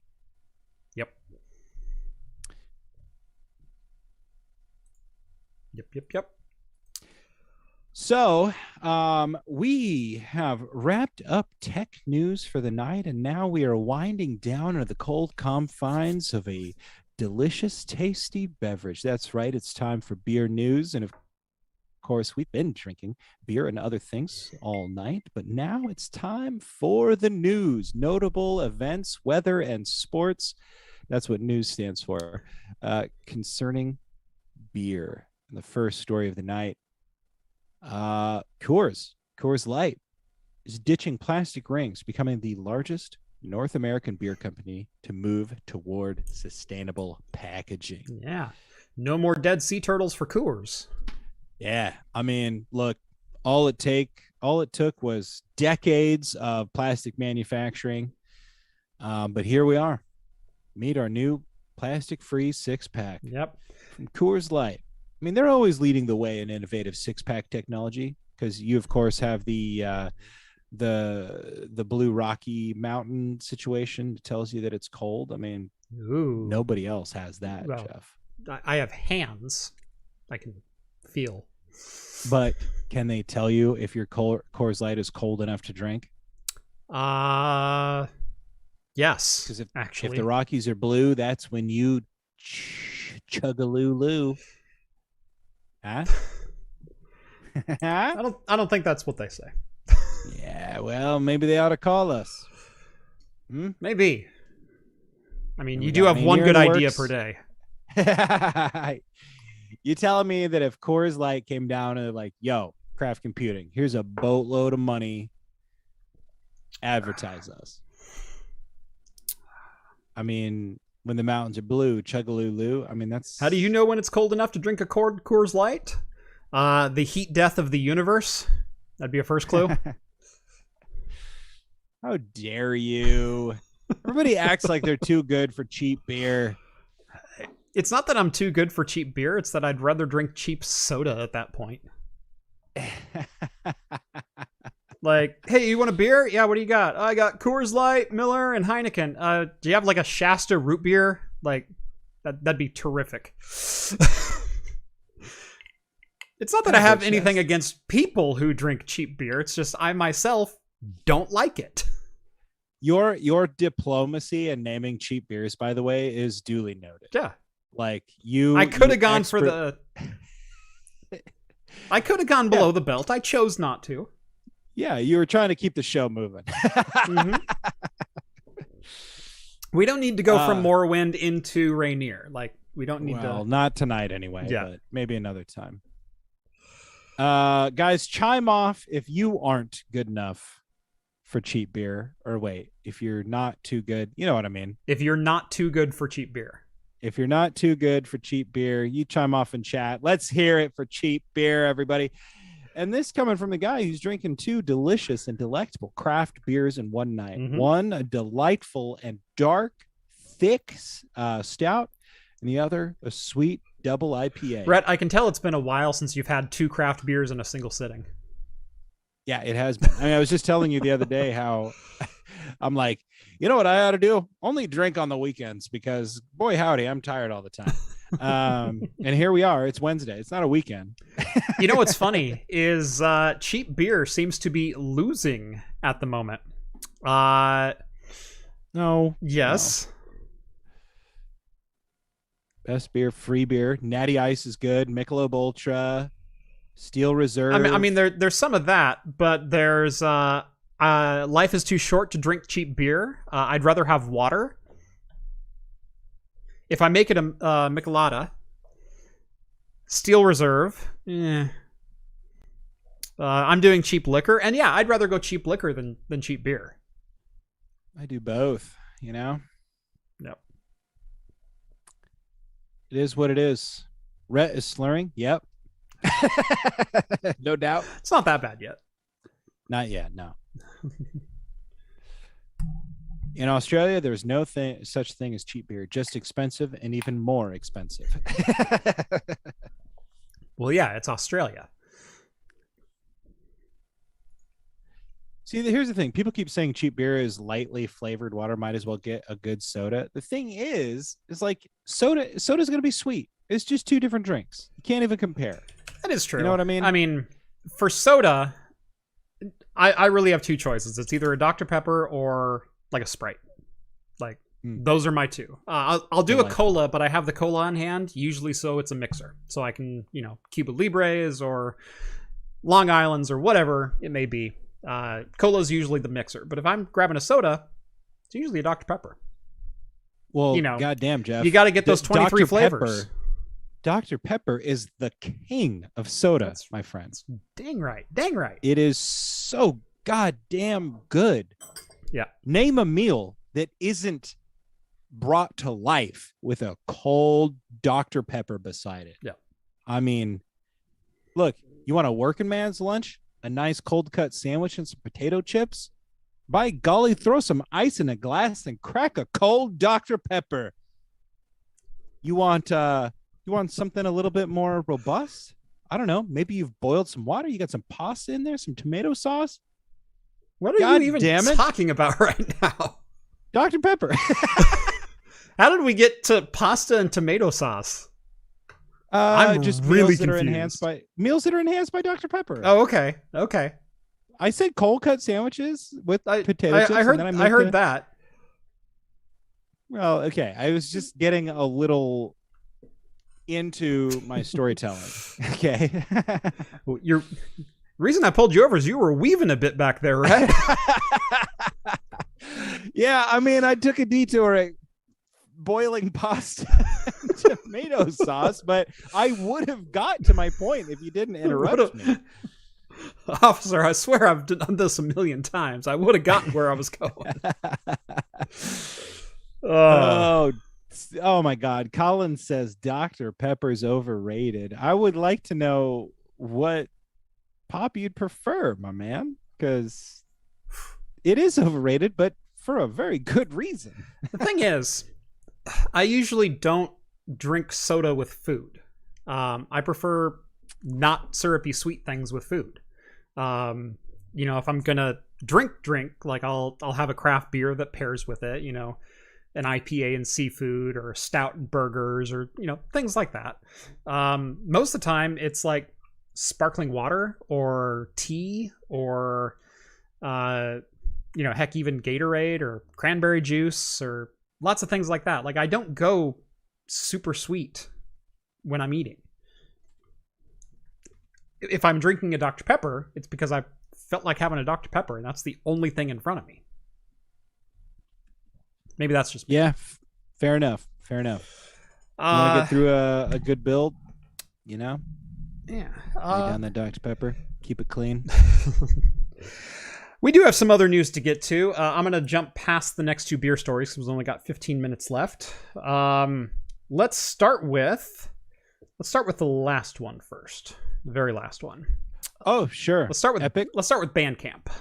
Oh, here we go. So everybody that watches the show knows that I'm a huge advocate for the music service Bandcamp, which you can go on to and buy entire albums from some of your favorite artists. They are notable for delivering lossless audio files, so you can get your FLACs.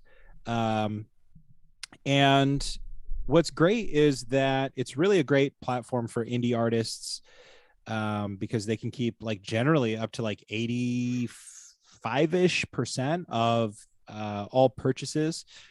And Bandcamp takes a little bit for their operating costs and things like this. And I have really advocated for it, especially since COVID really hit, because they instituted what they called Bandcamp Friday, where they waived their share of the profit from a sale and gave everything that they could to the artists. And so it was really great. The first Friday of every month, you could jump online and you could spend $100 and like more than 90% of that was going to make it to the artists, which was like a really cool way of sort of sharing the wealth and buying new albums. And Bandcamp is great because it's really like, to me, it has successfully captured the essence of going to a record store and buying an album. And your friends can see what you're buying and doing all this sort of stuff. There's a few of us on here in the craft computing community that use it, and I applaud you all. However, some bad news, at least in my opinion. Today it was announced that Epic Games just bought Bandcamp. And we really don't know why. And really, that's about all we know. I'm sure it has something to do with Epic's battle with Apple, because there, I hadn't even considered that aspect. Yeah, well, because Apple has their music platform, right? And of course they were really duking it out over like open, sort of open ecosystems and things like this. And I think one of the things that they said during the purchase was that the purchase of Bandcamp was part of its broader vision for a quote unquote fair and open platform, which it considers to quote unquote critical to the future of the creator economy. Yeah, they're all for free and open so long as they paid for exclusivity rights and you're okay with staying on their platform indefinitely. Like nothing more fair and open about than that. Right. I really don't know what it means. And if I was really prepared, I would have kept up a couple Twitter threads of people who outlined That's an some IPA, interesting. Brett. Look how red that is. Oh, I can't see anything that you're doing. Sorry, you're just a gray screen. What? Yeah. Okay. I mean, you're on YouTube, so God. that's good enough. You should have told me that. Well, I just thought it was the cost of doing business. There. Oh, damn, that's red right there. Here, I thought you've been looking at me the whole time. You never said anything. Well, I'm a professional. I mean, bravo. Bravo.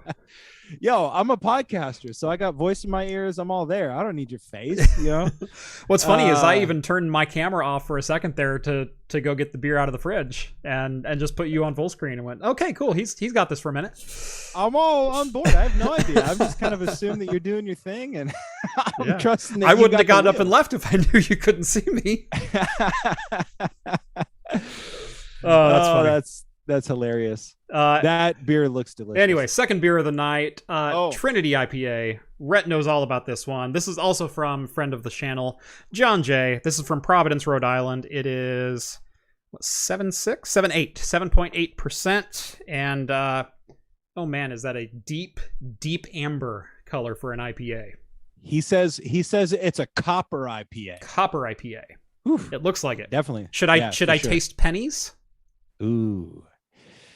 No, but you should be seeing dollar bill signs, son. I don't know why I said that. Please don't fire me. Ooh. That is I liked it.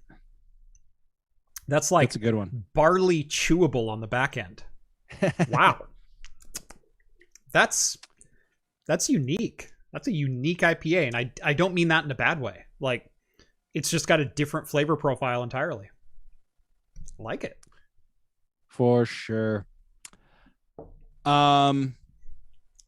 So yeah, as far as the Epic thing goes, I'm a little disappointed because, as we've talked about probably on the show, and is even, I don't know, relative to some inner workings of craft computing, oftentimes when companies that we have come to rely on and respect become acquired by multi-billion-dollar companies,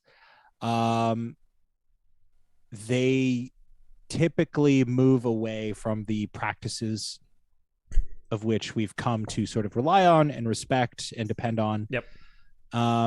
And it's not like this isn't a universal, hard and fast thing. I'm saying it's just kind of something that I feel like we all notice. Mm-hmm. And I don't necessarily have big problems with Epic. And in fact, I do admire them. They've managed to keep like the Unreal Engine free in a lot of ways, yeah. and even like even in ways that I think make it a worthy competitor to Unity and all these sorts of things. Like Unity made some business practices that I think lost them some users, but I don't know. This is yet to be seen. Like I said, the last 2 years, I'm on Bandcamp every Friday, and I'm going to be on Bandcamp this Friday, which is March 2020's Bandcamp Friday, where artists get a majority of my purchase. And I think I'll probably stick with the platform. I sell music on the platform. My band Monster Addict is on there. And I don't know what it means for us. It's not like we make a killing from there, but there are a lot of artists. And in fact, there is an artist quoted in this article, Mel Stone.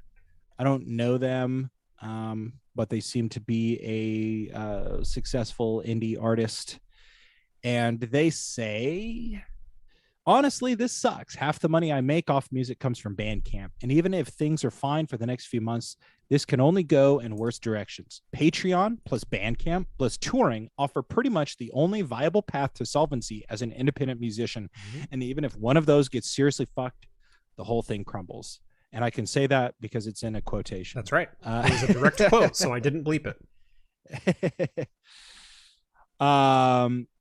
So I kind of feel the same way. And especially when you see so many artists coming off of the Spotify bandwagon to go all in with a platform like Bandcamp, it just feels like really bad timing for a lot of people. Mm-hmm. So one thing I will say is that a lot of artists still depend on this platform in the meantime. So don't stop spending your money there. Right. If you do. Right. Don't think that just because Epic bought them, all of a sudden Epic's making all the money and the artists aren't, until you hear otherwise. And if you hear otherwise, then it's hard for me to say vote with your dollar, because even if they change their policies, the artists are still getting paid. They may not be getting paid as much, but they're getting paid more than Spotify. I can tell you that much. Yeah. Regardless of what happens. But when these kind of takeovers happen, they do affect companies and organizations and individuals and individual creators, whether it's a musician, whether it's a content creator like myself. Patreon is a huge bit of my income. In most months, it's actually approaching number one. It beats out YouTube AdSense. It beats out Amazon affiliate links. It beats out a lot of the ads that I run. Like Patreon is literally the reason that I can keep my lights on and, pay rent to edit videos and start bringing more content to you guys. Like we did 8 videos last month. Hell yeah. Hell yeah, we did. We are back, baby. But we as artists and we as creators, we are always cognizant and aware of what's happening on the platforms, because we do rely on them so much. Now, as much as I try to be multifaceted and put my eggs in multiple baskets, whether it's ad integrations or whether it's Patreon or YouTube AdSense or getting onto Floatplane or any other number of those outlets. The fact of the matter is, if YouTube goes away, there's nothing that I can do. So, yeah, if Bandcamp were to go away and the only thing left were Spotify and Patreon, yeah, artists are going to suffer.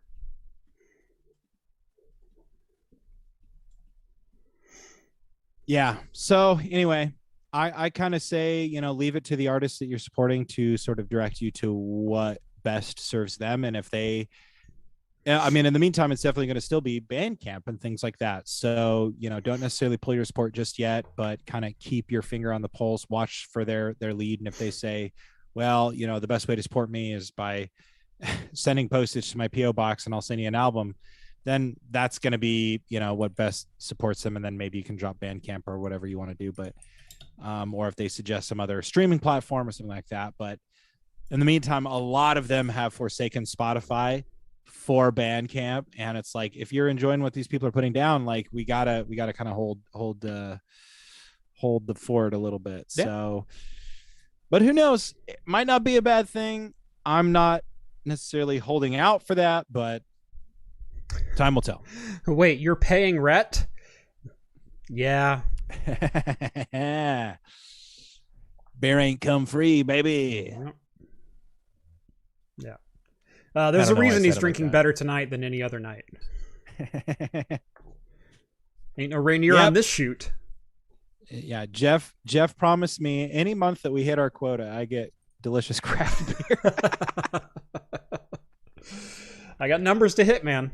What can I say? I'm there for it. All right. You know what I'm there for?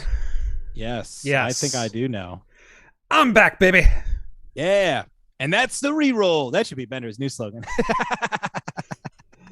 And that's the reroll. Yes, John DiMaggio, aka Bender, is back, baby. Finally, the entire Futurama cast is signed and will be on the newest rendition of the show when it airs in 2023. John DiMaggio was the lone holdout from the original voice cast of Billy West, Katie. Gosh, I can never remember Katie's last name. Katie Segal. Tress MacNeille, Maurice LaMarche. He was the only standout, and it was a dispute over pay. And good for him. Yeah. Like, here's the deal. Know your worth. And this applies to Kia Pia as much as it applies to John DiMaggio. Know your worth. Kia Pia knew her worth earlier today or earlier this week. And had the gall to stand up for herself and tell the company, no, this isn't right. And then when they tried to make her right, she goes, no, you made it wrong in the first place. I'm not going to take your free PC. And good for her. John DiMaggio went, you know what? I'm the voice of Bender. Without Futurama, without Bender, there is no Futurama. You know what you need. And I'm only going to supply it for this much. Good for him. And yeah, I will always advocate for artists sticking it out for more money. I know there were so many comments out there about like, well, everyone else just took the money. Yeah, and everyone else is in their own situation. John DiMaggio may be in a situation where he goes, you know what? I think I'm worth more than that right now. Maybe he got a different offer. Maybe he got some, maybe there were things in his contract he didn't like. Maybe, these things get very, very complicated. It's not always dollars and cents. Dollars and cents are a big part of it, but, know your worth. What's amazing is on the link that we were just looking at, you can go and read the comments, and a lot of people are supportive, but then there's a few like, sad this little tantrum worked. Mm-hmm. I hope the other stars will be paid in kind. And it's like, number one, yes, I hope they are paid in kind. Number two, this isn't a tantrum. This is a service he's providing for a wage. Correct. Workers hold all the power. Don't forget it. Another guy says, once again, not a single higher principle was involved here, and it had only to do with greed. Yeah, it's Bender. Shut up.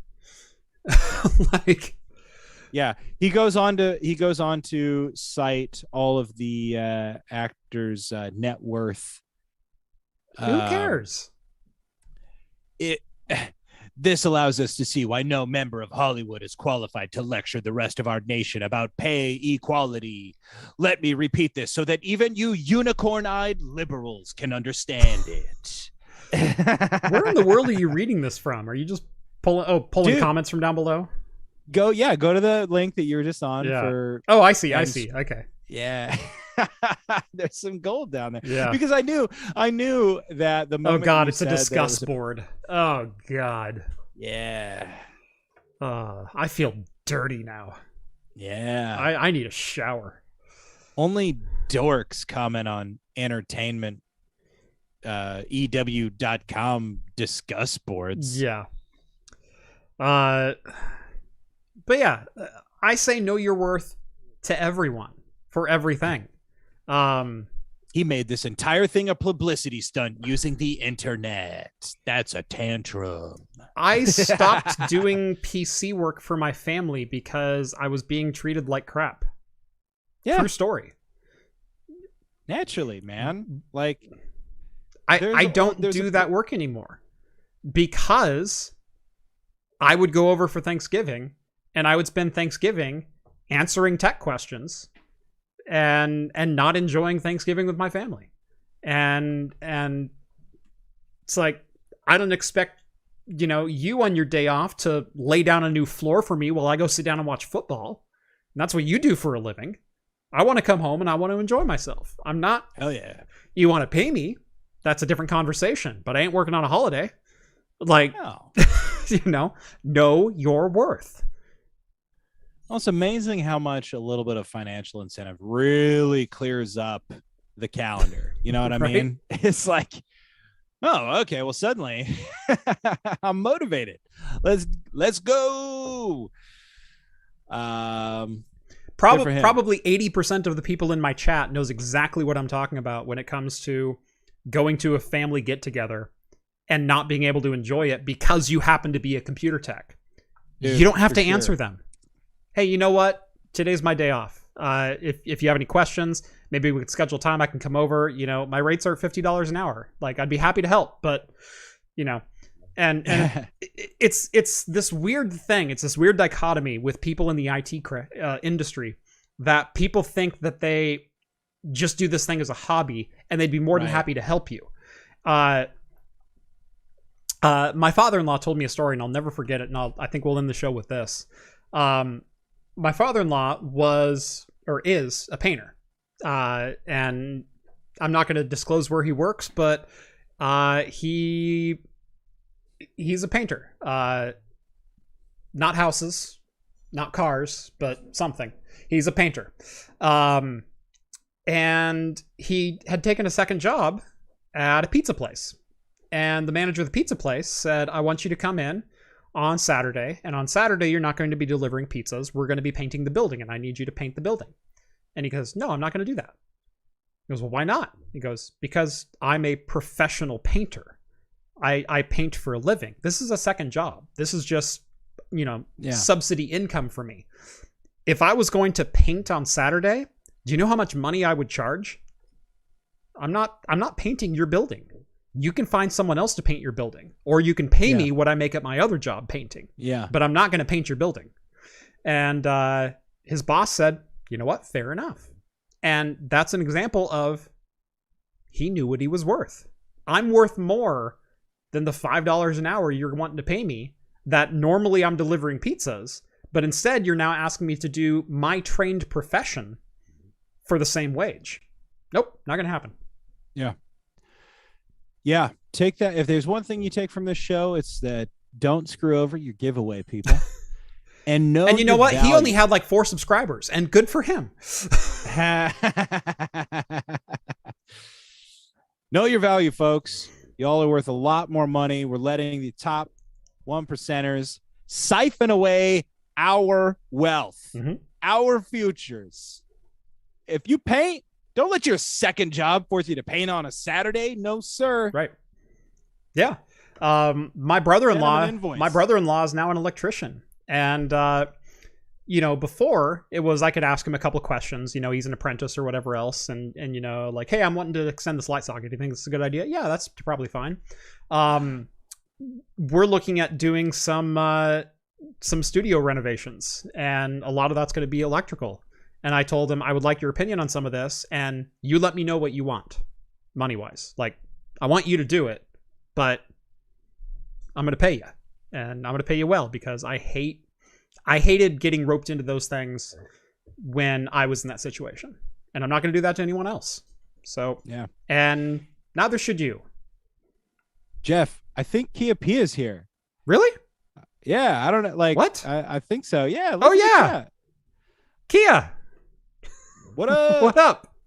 We were talking about you all evening. Know your value. Know your worth. Know your worth.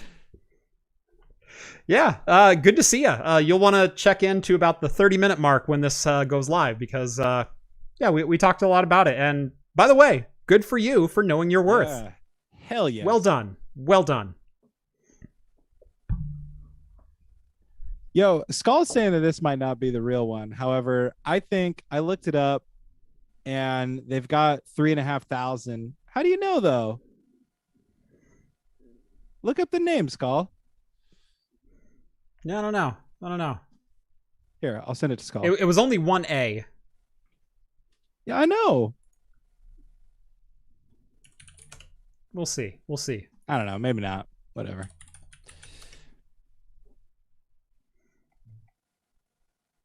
See, nope. Skull like freaking muted her. He's like saying, "Oh nope. shit, my bad." Nope. That's her. Yeah, that's what I'm saying. That's totally her. My mod just muted you. Sorry, Kia. That's his bad. See, Big Spoon says she is. I sent her. Yeah. Yeah. What up, Kia Pia? Yeah, welcome to the stream. Happy to have the this week's celebrity joining the show tonight. For sure. I searched I searched for YouTube for Kia Pia right as I saw that first comment. And I was like, well, it's the same picture. It looks like this. Okay, we're good. So anyway, welcome. Thank you for humbling us with your presence. You have this was a great conversation to talk about. So yeah, we appreciate you sticking your neck out on the internet, a place where oftentimes for a lot of people it doesn't go nearly as well for them as it did for you. Right. And I'll just put it out there. I know you've had everyone reaching out to you left and right, content creators and companies, etc. If you need anything at all, my DMs are always open as well. So more than happy to help. I said earlier in the show, everyone starts somewhere. 5 years ago, I did not have a YouTube channel at all. And today I do it full time and I've got an employee here. So it can happen, and good luck with it. I hope everything works out for you. Hell yeah. And anybody who is watching this currently, all 134 of you, make sure you hop on over to Kia Pia's Twitter account and also Twitch account, where they have about 19,000 followers on Twitch now. So go ahead and be the next one. Get her to 20.